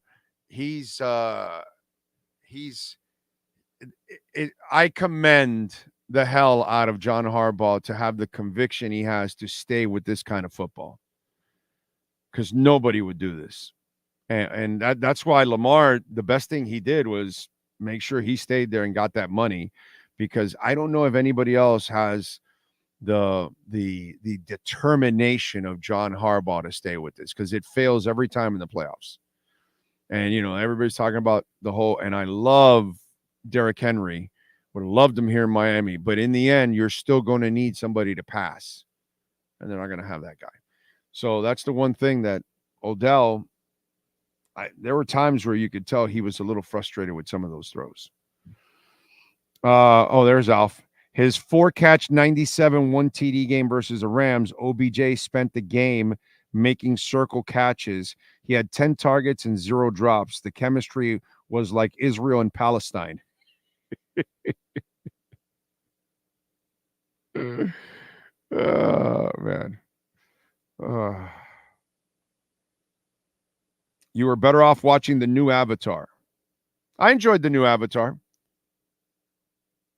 I'm going to tell you, wow, it was phenomenal. I enjoyed it. Even if the news catches you off guard, if you take a step back and be objective about it, that is respectable. Too many people will stand and die on I Take Mountain. Yeah, no, that's right. I mean, we all have to be willing to take new information in because it could change your perspective, Right now, 81% are saying if done financially correct, they would you sign OBJ? 81% say yes. 19% say no. Completely shocked. I thought it would go the other way. I thought we would still have the doubters more than anything, which again, I don't blame anybody that doesn't want OBJ. I really don't. I saw something that was a little kind of I don't know, maybe fake by some people, and this is what's going on with Kobe Bryant and his parents. So apparently the dad is selling the 2000 ring. So a ring gifted from Kobe Bryant to his father, Joe Bryant, is headed for auction. Kobe had won the ring when the Lakers defeated the Pacers in 2000, making the first of 5 championships he will go on to win in his career. After the inaugural victory, Kobe gifted the original to his father and then had a replica made for his mother, Pamela. The original ring, which features a band and a base of 14-karat gold and contains a total of 14 diamonds, is now headed for an upcoming auction hosted by Golden. Centered on basketball memorabilia, Golden's auctions are also include a ring from the 2016 Cavs NBA championship ring. While the previous owner of that ring remains anonymous, the championship is widely known as the year LeBron returned to his hometown. There is also several jerseys up for auction. The jersey worn by Kareem Abdul-Jabbar during his final season for the Lakers is up for bids, along with Kevin Durant's 2017 Warriors jersey. Bidding goes until March 30th. Now, I've heard a lot of people rip Kobe's dad. Do you know what he's going through financially? Just wondering, because maybe the man's going through some rough times. Maybe him and the wife, maybe somebody needs a serious surgery. Maybe they want to enjoy the final years of their lives, want to travel. What the hell is that ring going to do? Kobe's not around anymore. You know what I'm saying? Maybe he could give Kobe the ring back if Kobe was still around and Kobe could take care of him or something like that. Maybe that's what would happen if Kobe was around. I know their relationship was rocky, and unfortunately, Kobe's no longer here with us. That maybe there was a time that throughout all this, the relationship could have been repaired. You know what I mean? But I find it very hypocritical of people to be slamming the dude when, man, there's a lot of people going through rough times right now. A lot of people going into their 401ks. A lot of people are putting debt on credit cards. A lot of people. I mean, it's not an easy time for many hardworking people. And, he played basketball in a time where he wasn't the kind of basketball player who was even going to make any money to retire anyway. So I don't know what their situation is. You know what I mean? It's like, oh, it's so disrespectful. I see all these hot takes on television. I'm like, I don't know what someone's personal life is, man. I know that ring does nothing. I'm sure they're old already at this point, right? That ring does nothing for them when they're dead. Nothing. Nothing whatsoever. Kobe's no longer around. You know what I mean? Vanessa's got plenty of money. Does she want the ring? Maybe she should make an offer and say, hey, don't sell it. Give it to me. Here's a couple $1 million, what you would have gotten from the no problem. Is a couple $1 million anything for Vanessa Bryant? No, not at all. She's got hundreds of millions.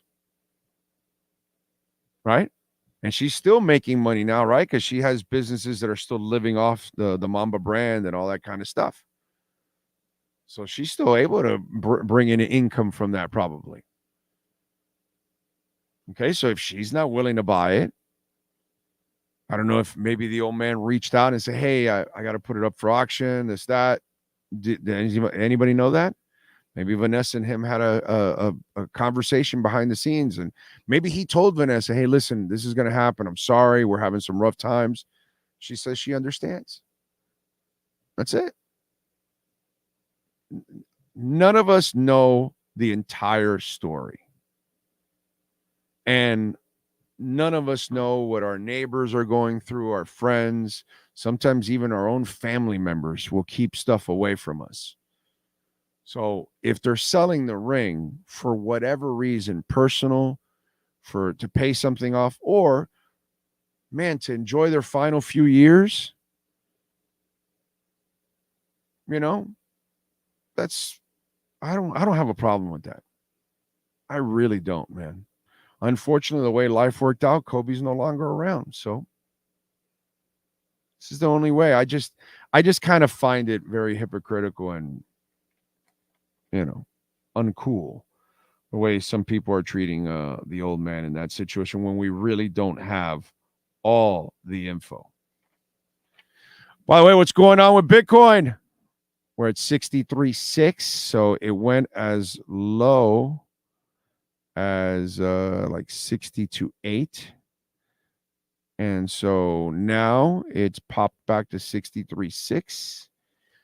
So you might have had a shot to buy it a little lower. And if you did, good for you. Let's see. For Kobe's father to give up a memory that his son gave him, something major has to go on. No judging here. I'm not. I don't have the information. And again, if you know what, Giovanni, he's at the back end of his career, and if he and I don't know if he's still married or whatever, if he and the wife they want to go vacation or whatever, I hope Bitcoin hits big so I can take my wife on a couple trips next year. You know, I'm kind of hoping for that. You know, I'm getting on the back end of my life. You know, I'd like to travel a little bit more, enjoy a little bit more, you know, relax a little bit more. You know, I've grinded for a long time, dude, you know. So I get it. Any of us that have grinded for a long time, you know what I'm saying, Giovanni? Some of you out there, you know what I'm talking about? You want to get a little bit of a break on the back end, you know, on the back nine of life. You know, you want to get a couple of breaks here or there, and maybe that's what he's going for. I don't blame him. I really don't. Milo says it's no one's business what the family does with their personal items. Too many people think that's yeah. And you know what it reminds me of? By the way, I don't know how many English folks are watching us from London, or maybe you'll watch it later or whatever. What the hell is wrong with you people and your royal family? Like the whole Kate Middleton thing, that she has to go through this whole, dude, whatever she was in the hospital for, screw you people. Leave the woman alone. I don't want to know. Are you fine now? Great. Fantastic. Good for you. Oh, you don't want to share? Great. No problem. Nobody has to share their medical life with you. Okay? Just because my silly ass tells you everything that goes on with me, Achilles or a colonoscopy or stents in my heart or whatever. I tell you everything because I live my life like that. But that plenty of people want to have their privacy. So they won't tell you about a colonoscopy. You know, they just are private, and you should respect the hell out of that. We did that with that general that we have, that the poor man had some kind of surgery, and we got this.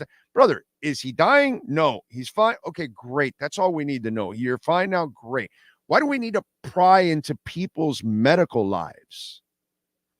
That should be your choice.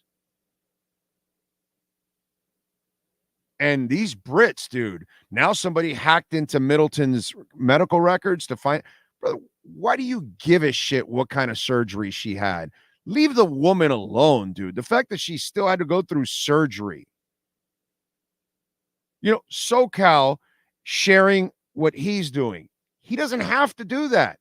He can just disappear off the map, go have his surgery quietly, then pop back into life a couple weeks later. Oh, no, yeah, no, I was on vacation. I was relaxing. And if he doesn't want to share shit, he doesn't have to share shit. But I don't understand this whole thing. You Brits, dude.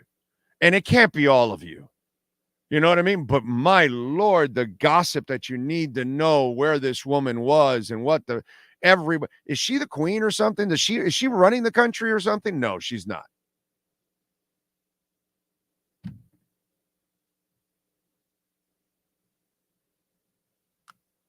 I don't know. Leave the woman alone, bro.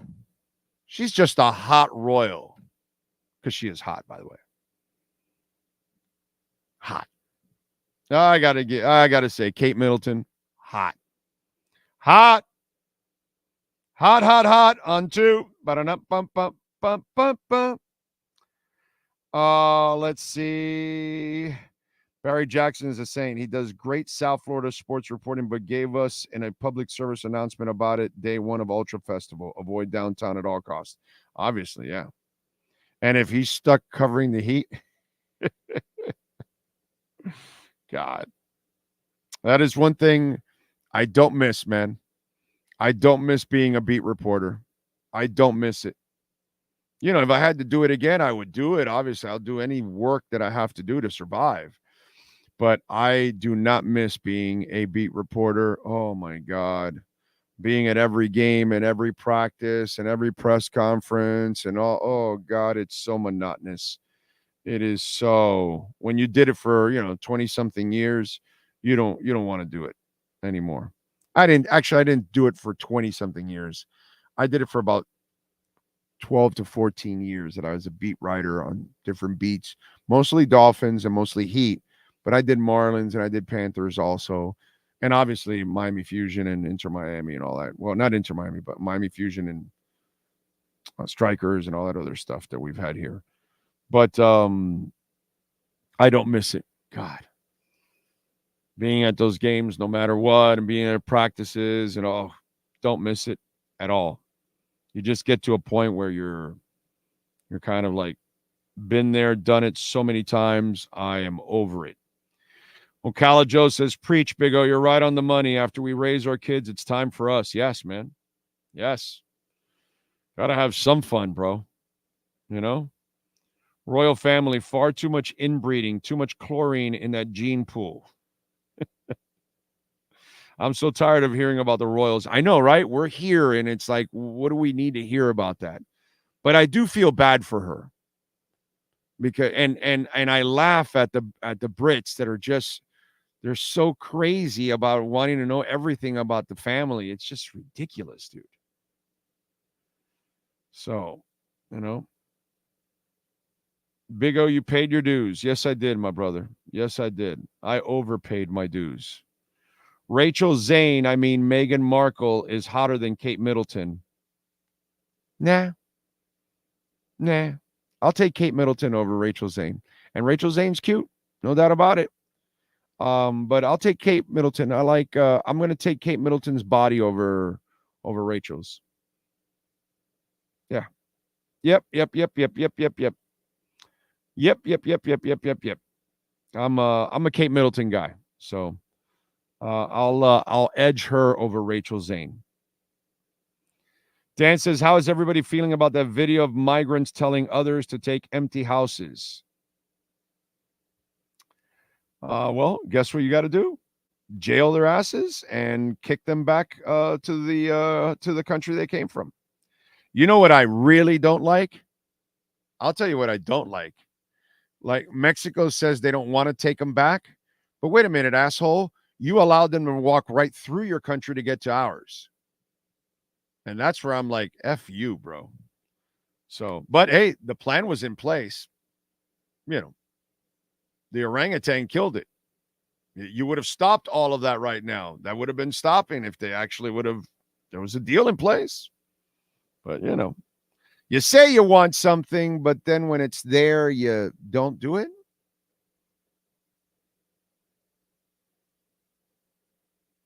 How stupid and ignorant is that? You know what I mean? But these are the people you want to elect, right? Okay. Oh, hey, Sean, my bad. Send Manny an invite. So we're going to get Manny on right now, sir. Thank you. Thank you. Nico says, I don't miss living in Miami. I enjoyed living there for 30 years, but it's way overcrowded and the traffic is backed up everywhere at every time. Great city to visit, though.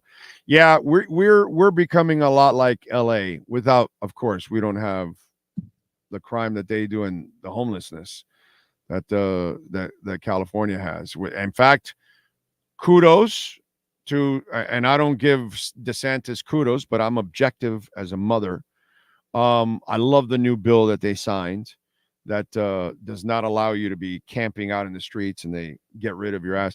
They're going to create certain areas and that's fine.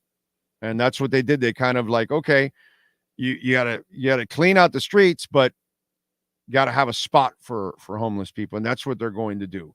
And so I have no problem with that because you definitely can't allow that shit to happen. What's happening out in the West Coast. In Oregon and Washington and California, that shit is crazy, dude.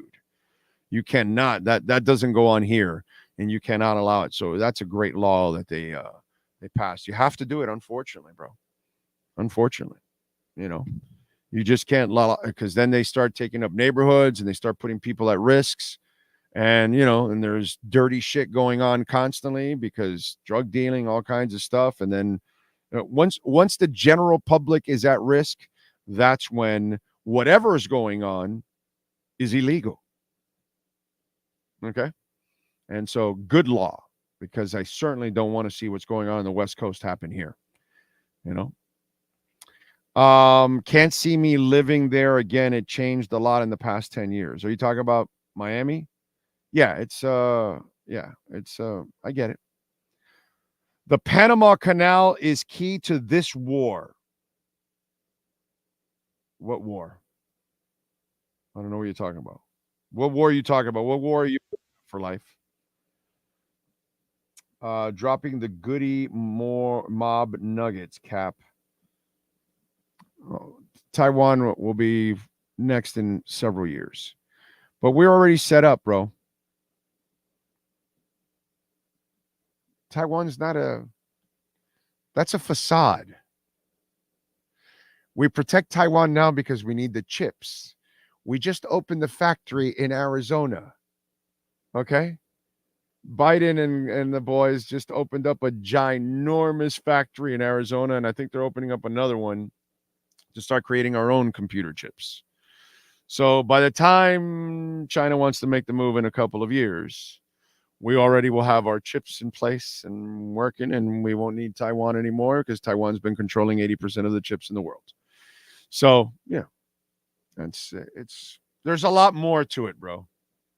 You know, it's not that simple, and it's not as complicated as some people make it out to be. We just use them for now, and then down the line, we won't need them anymore. Who's kidding who, bro? You can kind of see what the hell's going on. We just bought time now because we don't have our factories completely kicked in, you know. But now that our factories are going to start getting in and getting online in the next couple of years, then, you know, then we can make the decision of, oh, you know, we don't want any world war, you know. So that's all that stuff can be worked out. So I don't think it's as big as some people make it out to be. Big, I'm a longtime subscriber and viewer from Greece. I can't wait to go to Greece one day. All right, let's do it. Manny Navarro's ready with our Canes Wear Miami Hurricanes report. The viewpoint statements or beliefs expressed on the following program by the host, guests, or callers are not necessarily the opinions of FantasyAccess.com, Media Group Inc. ownership, management, sponsors, or website. If you're a Miami sports fan, there's only one store to go to, and that's Canes Wear at Miami Fanwear in Davie. They're your one-stop shop for all your InterMiamiCF, Canes, Dolphins, Panthers, and Marlins merchandise. They have hats, t-shirts, game day jerseys, and so much more. Located at 2655 South University Drive in Davie, and open 24/7 online at caneswear.com or InterMiamiWear.com. Call them at 954-835-5597. Canes Wear, the spot where Inter-Miami and all Miami sports fans shop. Time for Canes fans to get what they want. Information, insight, and perspective. It's the Canes Wear Miami Hurricanes Report with Manny Navarro. Exclusively on the Big O Radio Show. Here's Big O and insider Manny Navarro. Yes. Cap for Life, the Netherlands are the ones that make the elite chips, actually, by the way. So, yeah, they got like a hook on the entire world because they make the best ones, actually. But, yes. How you doing, my brother? You doing good? Doing good, man. Visiting my parents up here in St. Augustine, hanging out with them for the weekend. So anytime you can get the grandchildren with the grandparents, it's a good thing. And remember what I always tell you when you go there: stay away from the fucking fountain of youth. Okay, all right. That shit is piss water. Anyway, yeah. So and that's a warning for all of you. If you go to St. Augustine and then they show you the fountain of youth, and then they got a little cup, and you want don't drink it. No, it's all good. No, not interested. Not interested. Okay? Because that pipe is connected to Mexico. I'm just telling you. All right. All right. So, anyways, there ain't no fountain of youth there. You'll be a fountain of exorcist all over the place. That's what you're gonna be. So let me ask you something, because I know we talk football all the time, and I'm going to kind of relate it to football, but I'm going to start with basketball.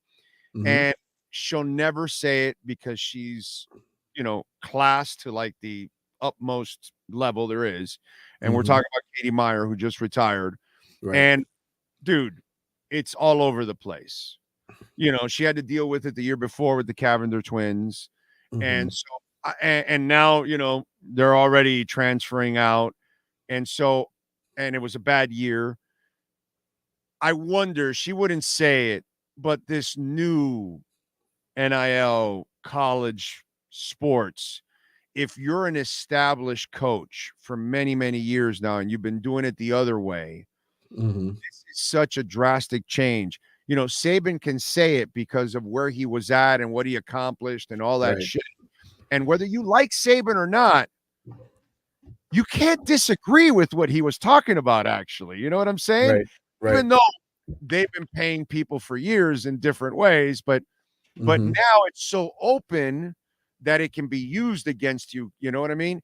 And so I wonder, we can only speculate, but I wonder how much of that really had to do with Katie's decision that, like, man, this game has changed. This doesn't really, and in her case, there's a little bit more about love for the game and all that, because the NIL money isn't nearly as crazy there as it is on the men's side in football. You know what I'm saying? But still, it has changed the game. And I wonder how much that has affected her decision. That's a great question. I haven't had a chance to talk to Katie myself and sort of a one-on-one thing to get an idea of why it is that she really felt the need to do this now at age 56. But I think for a lot of the coaches who have been at this for a long time, like she has, she's, spent her first 4 years at Charlotte before spending the last 19 at Miami as a coach. It has changed drastically, right? What matters in recruiting. And when you are trying to talk about building a program, when you're talking about, hey, come and invest time here, we're going to make you a better player. And then the player turns around and says, well, how much are you going to pay me?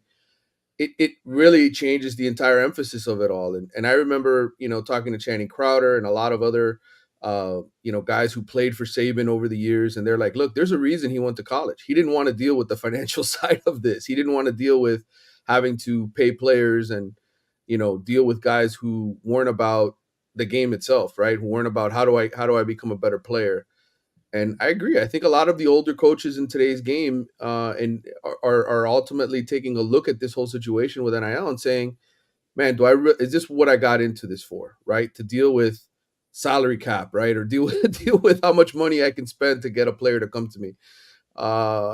It's just not a pleasurable experience. And so I don't know. Again, I don't know that that's necessarily Katie's case. I haven't spoken to her, but I think certainly for a lot of coaches, it is a factor in why a lot of guys and women are deciding that, hey, you know what?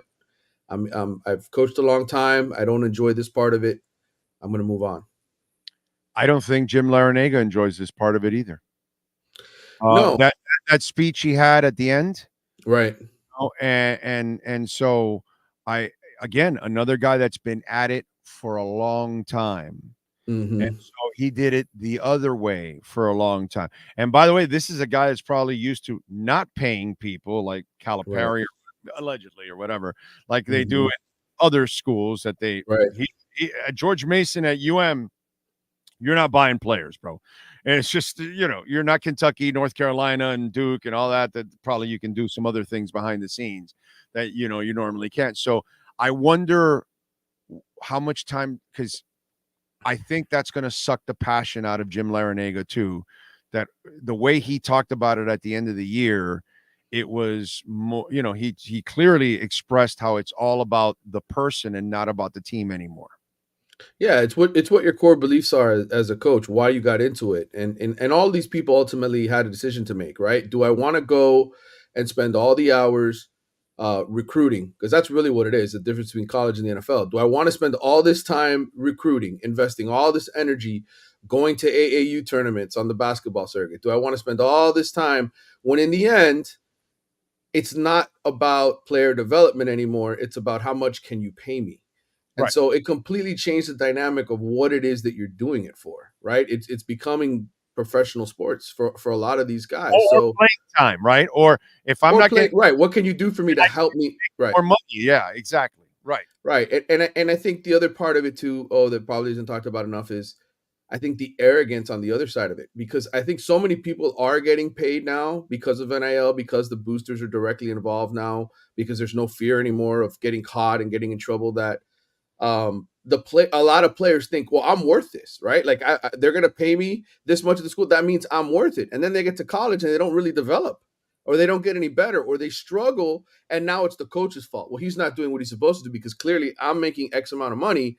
So I must be good. They paid me this. I must be good. So that's what's being lost in all that. And I think, you can look at the NFL and the NBA as examples of how this happens with young people, right? When people leave early for the NFL draft, or they leave early, to get into the NBA draft after 1 year in college or 1 year overseas, and all of a sudden they come back and you're like, man, that's a talented player. Why didn't they work out? Why did they fizzle out? Maybe they just didn't have the maturity to deal with being told by the coach or the team that was working with them or drafted them or whatever the case is, that, hey, you need time to develop. You need time to grow as a person before you can really become an excellent pro. And so now you're dealing with 18 and 19-year-olds, right? Dealing with that. Hey, I'm making money. I must be good. You guys paid me to come here. Right. So there's a sense of entitlement, a sense of that wasn't there before. It really wasn't. Maybe for a select few it was. As you said, the SEC and some other schools have been doing this for a long time. Maybe there was a sense of entitlement, but it's not to the extent now where everyone in your locker room has a sense of entitlement. I'm here. I must be paid. I'm getting paid. That means I must be good. It's your fault now as a coach that I'm not excelling the way that I should. So that's a part that just is not enjoyable, I think, for a lot of people in this profession. And ultimately, I'm very interested to see how many people stick around the college game now the way it is. I think at some point it has to change because it's a much tougher job. And to me, it's a much tougher job being a college coach than it is a professional coach. Oh, hell yeah. And then, so here's the dynamics that I wanted to get into. Mm-hmm. So now we turn to Mario. Yeah. Who lives it and attacks it and is not fazed by it. And that's because now we have the different generational coach. Mm-hmm. Instead of he's not a grizzled coach that did it the old way for 15, 20, 30 years. And then all of a sudden now this whole shit has changed on him. Right. That happened to Katie and that happened to Jim. To him, he just grew up in this era because it really started for him in Oregon. I would say in Alabama, really, in Alabama when he was good assistant there. But he was a recruiter there. But I'm saying as a head coach carrying the whole burden of it. So he had his years in Oregon, now here. So he's young enough that he's grown with the system that just changed and wasn't really jaded enough to have lived, kind of like I am. Like I lived 90s radio in very early 2000s, right. where the money was flowing. Yep. Flowing. Yes, brother. They don't make shit now, bro. I'm telling you, they don't make jack now. So, and so you get jaded because you're like, yo, bro, things used to be a lot better. And the system and the way we used to have small companies that owned all kinds of radio stations. So then a lot of competition, a lot of jobs, money was flowing. Yeah. We got 4 companies buying all the stations. That's it. They screwed everything up. You know what I'm saying? Monopoly. Yeah. So it's interesting, the dynamics now, how the only way really you're going to survive in today's game is really you have to be a young coach that understands what you're in. And you're kind of, you can live with it. But older coaches are the ones that are just going to die by the wayside because they just hate this system now, kind of like I hate radio. Yeah. It's funny. I had this conversation with my editor, Walter V, a couple days ago, but there is an advantage to having Mario here. Number one, like he used to pay in newspapers? Was that the exactly right? Before he had to leave the newspaper game and go and freelance and write for 8 different websites so he can make enough money to survive. But we had this conversation, and I said to him, I said, what makes Mario unique in a lot of ways from other coaches is Miami is his home. So there's a different level of I'm going to fight to make sure this gets right?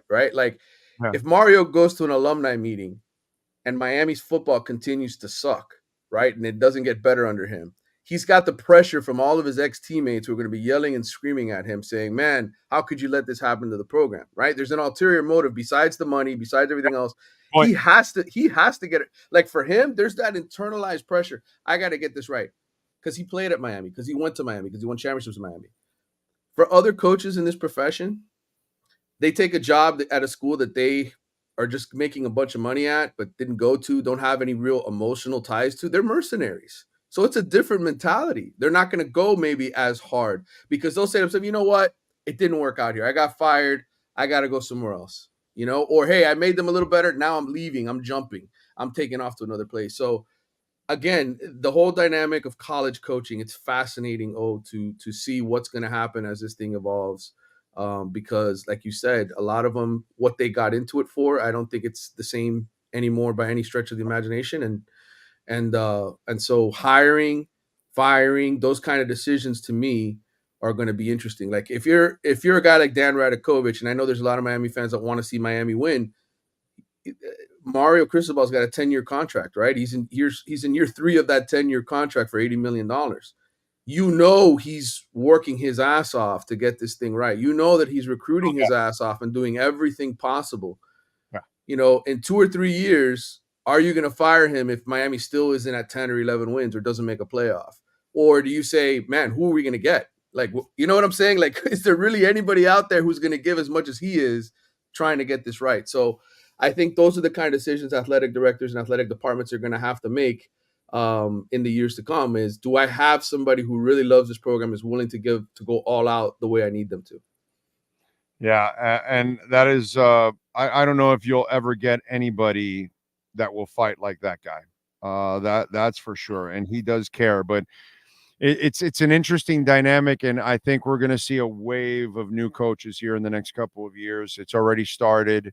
Look at Chip Kelly. He was like, no way, dude. And he's not even he was in Oregon for a while too, but so he did it the old way. And he was like, I'm done. I'm just, I'd rather be a coordinator instead. So I carry less of the burden and shit. This is what's going to end up happening, dude. A lot of these guys are going to say, I don't need this. And really, in the end, it's what you just kind of hinted in a way. The energy you need nowadays for this is a lot more than you did in the past, because you have to maintain throughout and you have to be a psychologist year round and all this. So it takes a younger person in order to do this. It takes somebody who has ulterior reasons beyond money to want to do this job now. Like, you really have to love it, in my mind. And it can't just be, hey, I want to help kids get better. Hey, it has to be, I really love this program. Because if you're going to deal with the amount of crap you have to deal with now, with players talking about money and raising money and getting paid and just all of that comes into it now, you have to love it for more than just the contract. And I think, like you said, like this whole thing with Chip Kelly and just going to becoming a coordinator, I think that's the wave of the future now. And with the Big Ten and SEC having all of that TV money, how many head coaches that are in the ACC or Big 12 or whatever conferences are left after the smoke settles here say, you know what, I don't need to be a head coach and play from behind the entire time. I'm going to go be a coordinator at a Big Ten or an SEC school and just coach and not have to worry about all the crap. I think we're going to see a lot of that happening. Anything new in recruiting? Well, just they've got a lot of people visiting. Jamie French, who's a 5-star receiver, one of the best in the country. He's a former Alabama commitment, 2025. He's among the kids, I think, visiting this weekend. There's we're going to start to see a wave of commitments, I think, here over the next few weeks in college football, because this is the time when all the players start coming down for spring visits and locking in official visits in the summer. And so you start to see guys say, well, you know what, I'm going to jump on this. I'm going to commit now. I'll go through my visits and then I'll make a final decision. So it's just the way recruiting is now. It's silly. I call it silly season, because it's like these commitments mean nothing, but kids want to do them. They want to have their moment in the sun. And sometimes they want to have it 2 and 3 times. Hey, look, I committed. Everybody's excited. I committed to Miami or I committed to Alabama. But you know what? I'm going to still take my visits. And then I'm going to decommit, and then I'm going to build up the drama for, National Signing Day in December. So it is what it is. It's silly season. But a lot of players, again, Miami fans never need to worry about recruiting, because Mario and the NIL system that they have built, they're going to pay guys, A, which is the most important part now, and B, they're going to recruit the crap out of them, which is just as important to me, that Mario cares and pursues these guys as hard as he does. So, but in the end, these kids are going to see what happens this year. This is a very important year 3. You got Cam Ward. You've got some big time guys here that I think are NFL caliber players. This is a year that Miami has to be better on the field. So they will watch that, and I think ultimately that'll decide how good this next recruiting class is in December. Any of this noise with the ACC and Clemson and Florida State and anything? Nothing, right? This is all smoke screens and BS. Well, it's just trying. What it is schools trying different ways to get out of the grant of rights, right? It's, hey, can we take it to court? And we're trying 3 or 4 different ways to say, can we get out of this if we can get an invite to the Big Ten? Ironclad thing that every conference has that nobody's been able to ever get out of. That's 100% correct. But you know what? It only takes one judge, right, to ultimately open the door, as we saw what happened with NIL, right? The people in Virginia and Tennessee fought to change the NIL rules and the transfer rules. And so who knows what's going to happen anymore? I think if you're Clemson and you're Florida State and you're looking at the future, those are different programs in Miami. Miami has a lot of private, big-time donors and money. SMU has a lot of private, big-time. They're in major cities. Tallahassee and Clemson, South Carolina, they don't have the same kind of money around those programs. So they look at the game differently. They look at it like, man, we better get to the SEC. We better get to the Big Ten, or we're going to fall way behind and we may never catch up. Whereas I think Miami is in a different financial position, the same way SMU is in a different financial position, where they can say, you know what, ACC, you don't even need to pay us. We got all the oil money we need right here.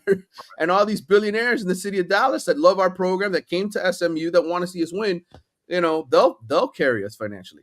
But I think Florida State and Clemson are in a different boat. And I think a lot of other ACC schools are in a different boat. So, that's why Miami isn't speaking up right now. That's why Dan Radakovich and a lot of other people are just sort of watching to see what happens here. But I think he was on with Joe this week, and he took the most PR approach I have. 100%. PC approach that he could possibly take. He didn't want to ruffle any feathers, And he was making it sound like, yeah, everything's hunky-dory. Bro, we love everything about the ACC and everything. Which, come on, bro. Give me well, listen, the reality is this. Miami is in a situation, again, where financially, I know people think I'm crazy when I'm saying this, to be $30 or $40 million behind every single year is not where any school wants to be. But again, there's a different backing here. So Miami looks at it as, hey, we're still in a Power 4 conference school. Yes, people are talking about a Power 2, but they look at it as, hey, we can make money. We can win the ACC. We can be the dominant program in this league. And if we have to move to the Big Ten or the SEC, we will. But Miami feels very confident in what they have going right now. So I don't. There's not the same sense of desperation as these other schools have. Yeah, big time. All right, what do you got going on in the athletics so folks can check you out, my man? Well, like I said, I was working on those all-state projects, picking the all-state teams and recruiting since 2002. So that'll be a fun thing that hopefully comes out here over the next few weeks. They told me, I asked my editor, I said, hey, what do you want me to do these things? He goes, hey man, it's big time March Madness. All anybody cares about right now are their brackets and watching basketball. So unfortunately, no Miami teams in either of the tournaments, right? Katie Meyer's team got screwed, even though they won 19 games. FIU made it to the NIT, the women's. Yeah, FIU. Congratulations to them, right? Making the women's. And Nova is in the Elite Eight. Okay, yes, so in the Division II, right? Yeah, Tuesday they take on Southern New Hampshire University at 3:30. So good luck to Nova. We gotta give 64. What is it? 64 straight home wins or something like that for that Nova basketball program. Something crazy. Yeah. They lost this year. They lost them both on the road. Yeah. So tremendous job by that coaching staff over there, man. To no excuses, keep it going after flipping their whole roster too. I think that they lost all their players. So Coach Fields did an excellent job there, dude. He's some serious ass. All right, follow him on Twitter at Manny_Navarro and catch his work there at The Athletic. Manny, as always, thank you, my brother. Appreciate you. Have a great weekend. You too, brother. Take care. Thank you, sir. There you go. And go to Caneswear. Use our code BIGO10. You will get 10% off if you go live in person. But if you go online at caneswear.com, you will also get 10% off. And if you order over $99, they will give you free shipping. Okay? Jeff and the folks, they ship right away. So you put it in, you'll get it right away. They got anything and everything practically with a Canes logo on it. Dolphins, Marlins, Panthers, Heat, InterMiami gear. Check it out. Caneswear.com. Welcome to Caneswear. New store, new items, same great experience. Family owned and operated since 2010, Caneswear has the latest merchandise from the Miami Hurricanes, Miami Dolphins, Florida Panthers, InterMiamiCF, and more. Come visit us at our store in Davie on University Drive, just south of 595, or online at caneswear.com. Caneswear, the spot Miami fans shop. That game is going to change, man. That game is going to change. The fair, be there, the fair, and it is going on now. All the way, baby, through April 7th. So make sure you take advantage. We'll be there April 3rd. That's not this Wednesday. Next Wednesday will be our third broadcast out there. They're open every day at 4 p.m. Now on weekends and during spring break, they will open up at noon. Guests 5 and under and 65 plus are free every day. They've got more than 80 rides. They've got over 130 food stands, some great food stands out there. So take advantage. So check it out. And if you want tickets, folks, you can go get some tickets at Sedano's. You can also go to fairexpo.com. That way you don't have to make lines. We are giving away 2 more pairs today. And all you have to do is send me your full name, address, and email. DM it to me on Twitter or on Blue Sky. No one, Blue Sky only have a couple of subscribers because it's so new. And I said, if anybody DMs me on Blue Sky, they're going to get the tickets. Nobody's done it so far. But Blue Sky or Twitter, Big O Show. I get it. No, none of you probably have a Blue Sky account. And then you have to be living here too, because if you have a Blue Sky account in Atlanta, what's it going to do for you, or Washington, right?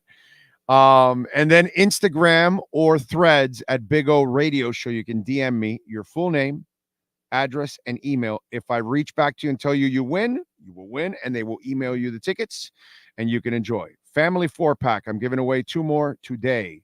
So winners will be picked today. Make sure you send it in as soon as possible. We're picking it right after the show. So be there, the fair. Yeah. Let's talk a little bit about music history today. Today on March 22nd, 1975, Led Zeppelin's Physical Graffiti started a six-week run on the Billboard 200. It was the band's fourth number one album, and shipped a record 1 million copies on the first day of release. In 67 on this date, The Who played their first American live gig. It took place at New York's Paramount Theater. In 1980, Pink Floyd's Another Brick in the Wall was the number one song in the country. I remember that.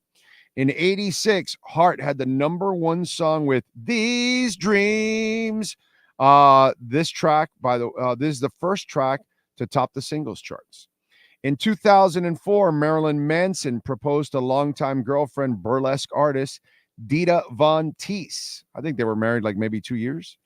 In 2004, Ozzy Osbourne was voted by Yahoo users as the best person to welcome aliens to planet Earth if they should ever come. Well, he is kind of like an alien. In 71, the entire Allman Brothers Band, plus its road crew, were arrested for possession of heroin and marijuana in Alabama. In 2003, Guns N' Roses singer Axl Rose sent a cease and desist letter to The Offspring after they announced plans to call their new album Chinese Democracy. You snooze, you lose. A spoof on Chinese Democracy, the name of the long-awaited GNR album. It's kind of funny, by the way. You want to go? Let's go birthdays today. All right. We start with Reese Witherspoon. She is 48. J.J. Watt is 35. Dave Portnoy is 47. Dave, you should have kept that Bitcoin. You've made so many great decisions. That's a good thing for Dave Portnoy. He's made so many great decisions. Life is great for him. He eats all kinds of great pizza. He's only made one bad decision, but it cost him a couple bucks. Keegan Michael Kay, 53. William Shatner is 93. Let me see something here. Okay, I don't know who that guy is. Let's see. Emmett Walsh. Well, he just passed away actually yesterday or the day before. So happy birthday to him. He would have been 89 today. Dax the Rapper is 30. Matthew Modine is 65. James Patterson, novelist, is 77. Shotty Lowe, rapper, born in 76. We lost him in 2016. Rick Harrison, realty star, 59. Andrew Lloyd Webber, composer, 76 today. And those are your birthdays today. All right.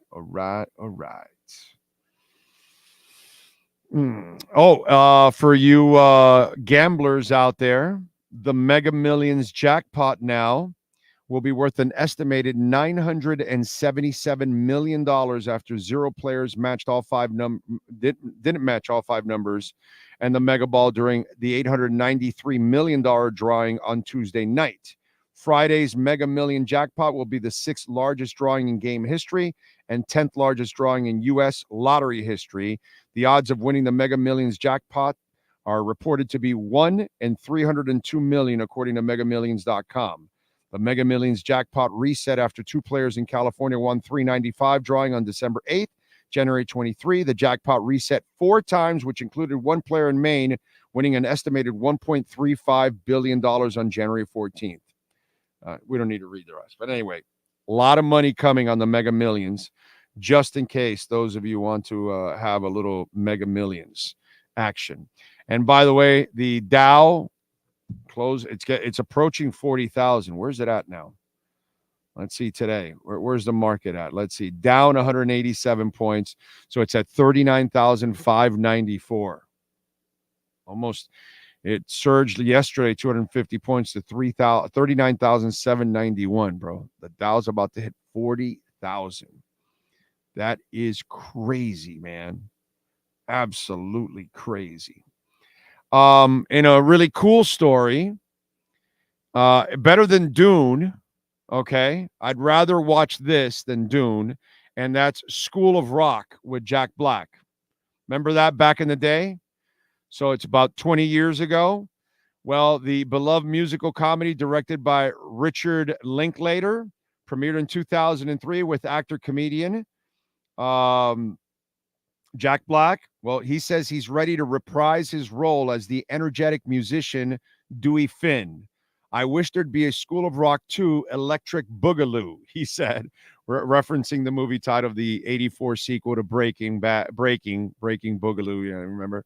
Anyway, School of Rock follows Dewey, became a substitute teacher at an uptight elementary private school after being kicked out of his rock band. But along the way, he tries to turn his class into their own rock band. The film also starred Mark White, Joan Cusack, Adam Pascal, Lucas Papadopoulos, Chris Stack, Sarah Silverman, and Miranda Cosgrove. And so Black also admitted that he would like to see the original film's writer, White, return to the pen and script a hypothetical sequel. However, he acknowledged that White, who starred as Dewey's roommate, Ned Sheedby, is quite busy writing and directing his Emmy-winning HBO series, The White Lotus. You know, Mike White wrote the first one, and he's a genius. And we'd like to have Mike White back in the saddle, but he's really busy right now with The White Lotus, the best show on TV. Kind of interesting that that guy came from the School of Rock, and then the White Lotus. But I will say this: I'll watch School of Rock too, because I enjoyed that. That I would do over Dune. Okay. How many of you are taking School of Rock over Dune? By the way, anybody a Megadeth fan? Well, Megadeth is gearing up to set the stage on fire with a 2-night live stream extravaganza broadcasting on Veeps directly from their sold-out shows at Movie Star Arena in Buenos Aires. It'll be Saturday, April 13th and Sunday, April 14th. The legendary metal pioneers will unleash a sonic assault with unique sets each. Okay? Wait a minute. Here we go. Unique sets each night showcasing the relentless innovation that has defined their sound for over 4 decades. Fans will also have the exclusive opportunity to snag Megadeth merch, including a poster and a limited edition tee that will only be available for purchase on Veeps during the live stream. By the way, that's a bucket list for me, not Megadeth. I've seen Megadeth before, but I got to go to a concert in South America. Colombia, Argentina, Mexico, Central America, South America. I got to do that one day. I need to do that. Brazil. You ever seen a concert there, a metal concert? The vibe is just awesome. How they love the music, dude. How they live it and love it. I think it's freaking awesome. Really is. So if you're a Megadeth fan, April 13th and 14th, you'll get a show live streamed from Argentina. And that place is going to be going absolutely. It'll be a madhouse. Madhouse.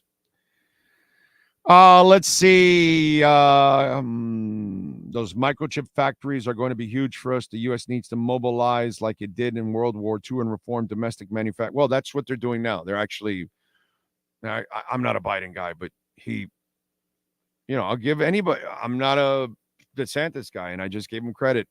I'm giving Biden credit. They did a really good job with bringing those factories here instead of, we were exporting all that stuff with all the other presidents. So they brought it back, and it's so important to that is going to be, I don't care about the politics, but Dub is completely right.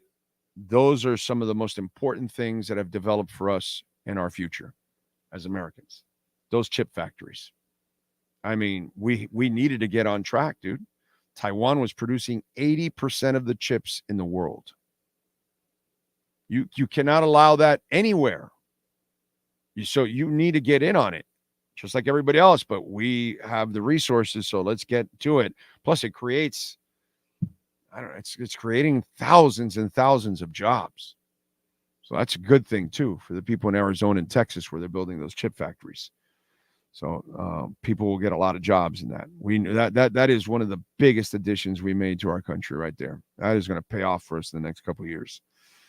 Anyway, House just passed a $1.2 trillion spending bill, Big O. Yeah, I mean, they know how to spend, bro. Yeah, that's they're good at spending. Trump and Biden know how to spend. They can spend like crazy. They're really good. They've spent a ton. Am I excited for Beetlejuice 2? Well, you brought back a lot of the characters, so I'm going to check it out. See, I like Beetlejuice, and I like School of Rock a lot more than Dune. So I'm not interested in Dune 2, to be quite honest. But I am interested in Beetlejuice 2, and I'm interested if you want to do School of House Rock 2. I'm interested in those. That'll get me going. Dune, not so much. I might be wrong. Maybe Dune 2 is fantastic. I just wasn't impressed with Dune 1. What else? School of Rock, thank you, says Ray. One-Eyed Jack loves it. NorCal says, I love School of Rock, and Megadeth is awesome. Abraham says, Big O, buenos dias, brother. Greeting from Aurora, Illinois. Is OBJ our only option as a third wide receiver? I'm sure they're going to look at others, but I gave you, if you listen between 10:20 and 10:30, I think it is right around there. I gave you the latest on OBJ and the negotiations. You can rewind there. Big O, will you watch the new Ghostbusters? No, I will not. No, I will not. I enjoyed Ghostbusters. Everything else after that, I did not enjoy. So, no. No sequels, no women, no space now or whatever. I'm not interested. Not interested. Nothing. No. Nope. That's all a money grab there. Jack Black has true passion for music. True passion for that role. And it was such a what's that called? A distinctive role that I give it, some hope. And Beetlejuice, I'll try it. I mean, I love the original. Is the second one going to live up to it? Probably not. I have more hope for School of Rock being the successful one out of the group, only because of Jack Black. Because anybody fit that role better than him? No. So that's kind of why I do it. Let's see. Big O, in that spending bill, we are paying for other countries. Dan, brother, there's all kinds of stupid shit that we spend on. What do you want me to tell you, man? But we've been sending money like that forever. But it doesn't, see, the part that you're missing, Dan, is that if they're not misspending there, they're going to misspend somewhere else. So that's just kind of the way it is. Either way, they'll print the hell out of the money and they'll devalue ours. And that's why all the money you're putting in the bank is worthless. And you buy less and less and less because all they do is continue to print money over and over and over again. We work our asses for the money they devalue. That's why I tell you to put it where? In a Bitcoin, because it's not devalued. It just goes up. What a concept. And so it doesn't matter, dude.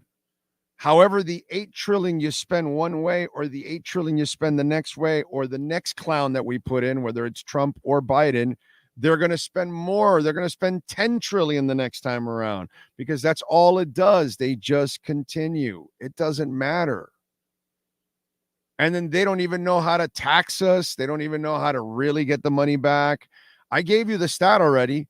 In the month of February, the taxes they collected from us, 63% of it went to just pay the interest on our debt. So, we've been doing this for centuries, and I don't know why we're so worried about it. And we had a bill for the border ready to go, and it gets shot down after everything. Both parties are a joke, bro. All they care about is themselves and their personal interests and everything that they're doing. And they just care about their bank accounts, and they just care about cutting their deals, whether they're cutting deals with Saudi Arabia or whether they're cutting deals with NVIDIA or they're cutting deals with banks or whatever. And they're all making the money and we're not. Republicans and Democrats are just, gifted with all that money. And you idiots just donate and just keep giving money, and they just keep scooping it all up. And it's your hardworking money that they're scooping up. It's amazing, dude. It's amazing what goes on here. It's just crazy. And then both sides, whatever side you're on, you're blinded by the bullshit that they're selling you. And they're pitting you against the person that is going through the same thing you are.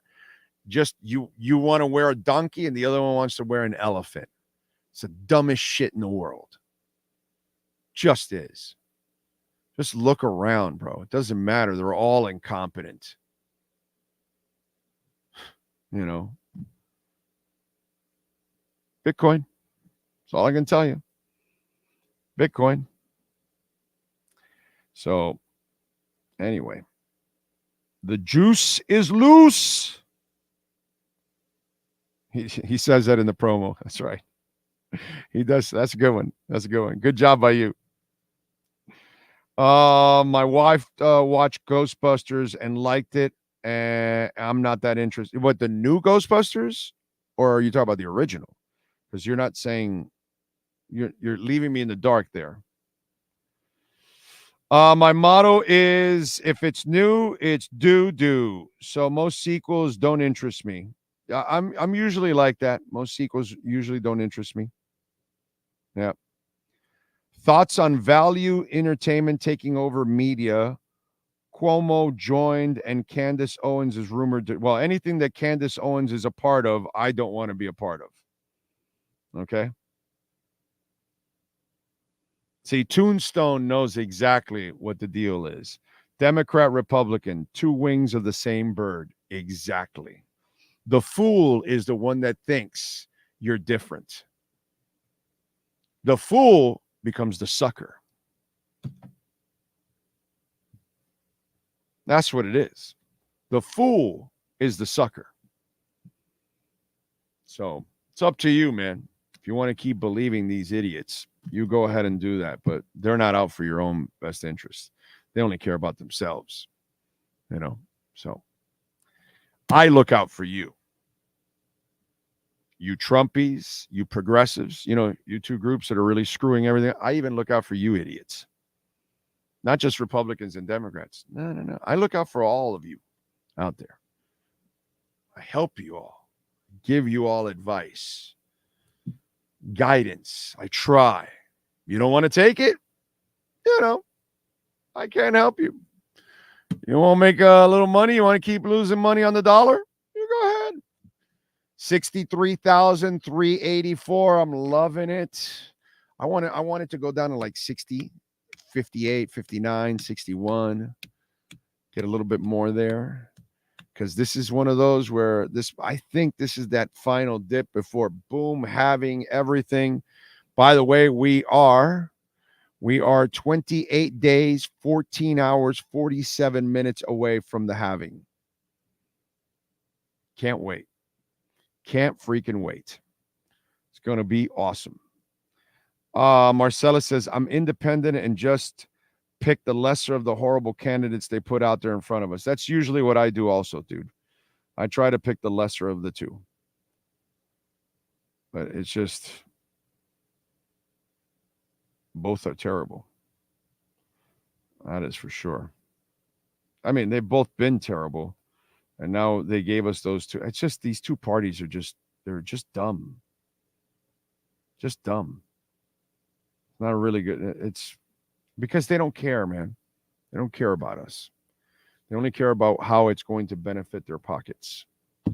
That's all they care about, ladies and gentlemen, unfortunately. By the way, what's going to happen with Shohei Ohtani?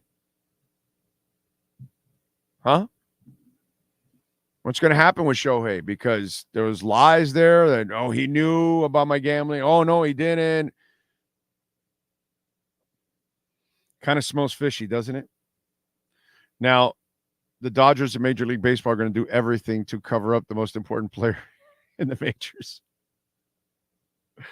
This is so, it smells dirty. And I don't know if Ohtani's a good dude or not, but I'm going to stereotype here. Asians love to gamble, bro. Asians love to gamble. Okay? Hey, I'm Cuban. We're loud. You know? Sometimes, I get it. Some people can't handle oh, my God, don't do those things. Screw you. Okay? Sometimes we have to. Okay? Because we're guilty of certain things in our cultures. We just are. Asians love to gamble. They love to gamble, especially the men, more than anything. So it could easily be Ohtani, the one laying the bets, and this fool is Greg Anderson. Okay? We all know Barry was guilty and Greg Anderson took the fall. Remember? He went to jail and everything. Greg Anderson is the greatest friend a man could have. That guy went to jail for Barry Bonds. So this Ohtani situation smells, bro, badly. Okay? This smells. And by the way, Jimmy Kimmel, I saw his spot from last night. That was funny. He goes, how did we not see this coming? And they put the picture of the translator and Pete Rose, and they have that same kind of bowl cut. That was a good one. I like that. That was funny as hell, dude. That was good. That was good, Jimmy. That was good. I like that one. But that smells, dude. This is bad. This is bad stuff. Now, we have to prove it. And you're going to need maybe a third party to kind of, figure this shit out and really hack it away and get the real info. But there's no way Major League Baseball and the Dodgers make Ohtani look like the bad guy in here, even if he is. But I got to tell you something. How many of you right now that are watching right now, how many of you think it was Ohtani that was gambling? Say, yes, he was gambling. No, it's his interpreter. Because the stories did not jive. And once they figured out the stories would incriminate him, they changed their tune. And how does he not know about all that money getting transferred out of his account? I got to tell you, this smells to high hell, bro. Okay? That's what this smells. It smells to high hell that this dude is guilty. But again, whether it's Michael Jordan and you've been suspended, whether it's like that or whatever, they're going to cover it up. There's no way they're going to allow Shohei Ohtani to get busted for gambling. No freaking way. No freaking way. So far, I've seen yeses here. Nobody's even got a no. And Pat in Nashville says something is rotten in the state of Denmark. Bad look for the U.S. that these two old dudes are the choices. Yeah. Two old senile dudes. Yeah, definitely. But it shows, it's what I keep explaining to you all over and over again. It shows that the people that are running the parties don't care about the candidates. They only care about what will help them by getting those people in there. That's it. So all it is. It's not about what's better for Americans, because Trump is not better for Americans, and neither is Biden. And you're dumb if you think that.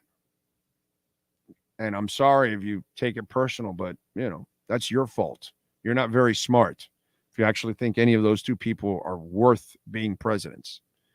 But whatever. It is what it is.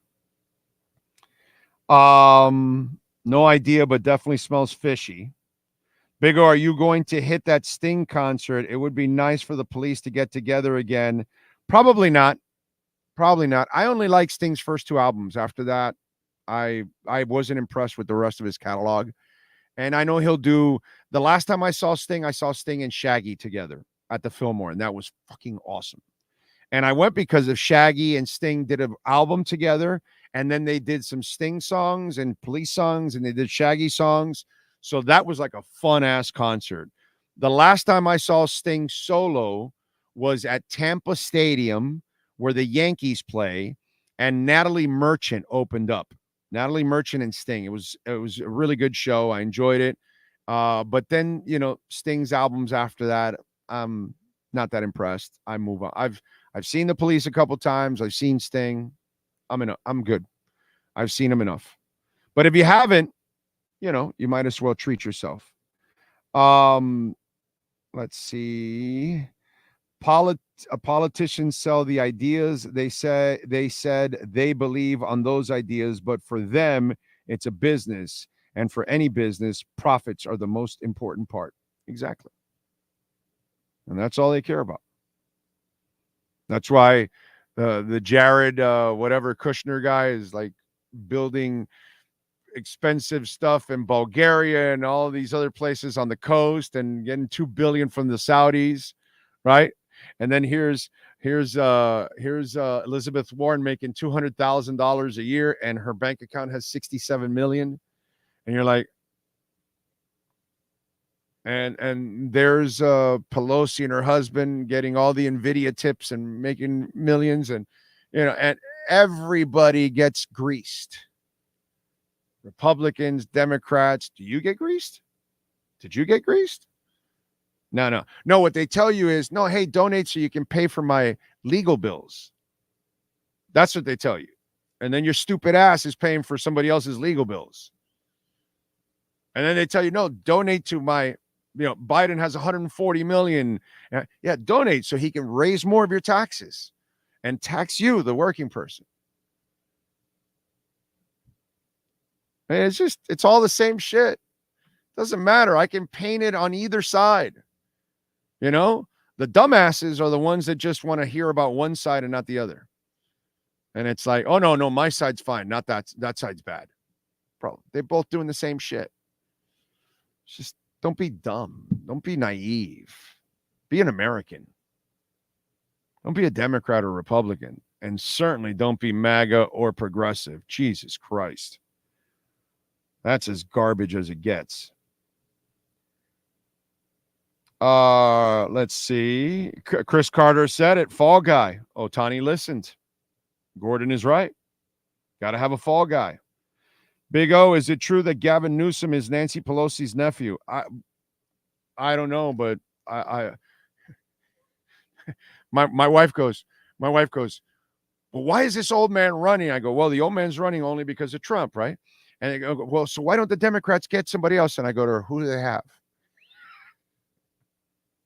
They don't have anybody. They don't have Biden sucks and everybody else sucks. Who do the Republicans have? They don't have anybody. Trump's a joke. And who else do they have?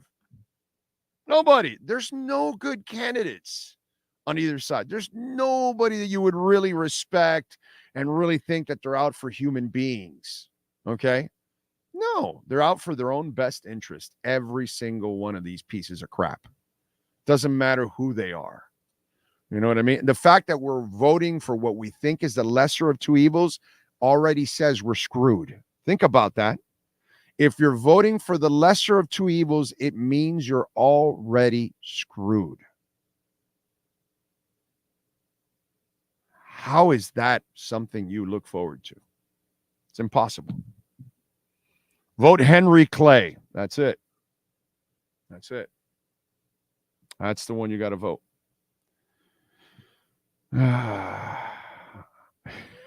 I don't even get greased up to take it up the you-know-what from these crooks. Exactly. They get greased. We get it. Yeah. Yeah. All of them get greased except us. That's just kind of the way it is. It's terrible, dude.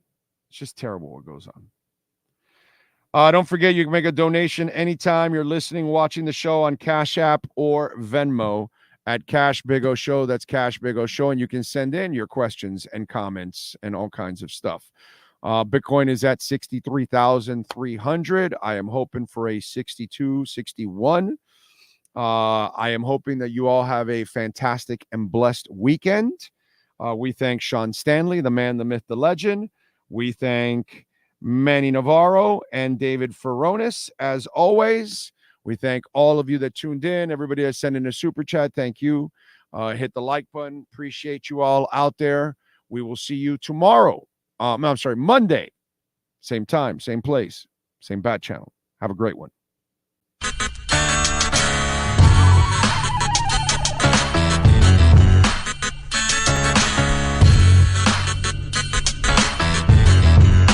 This is the Big O Show.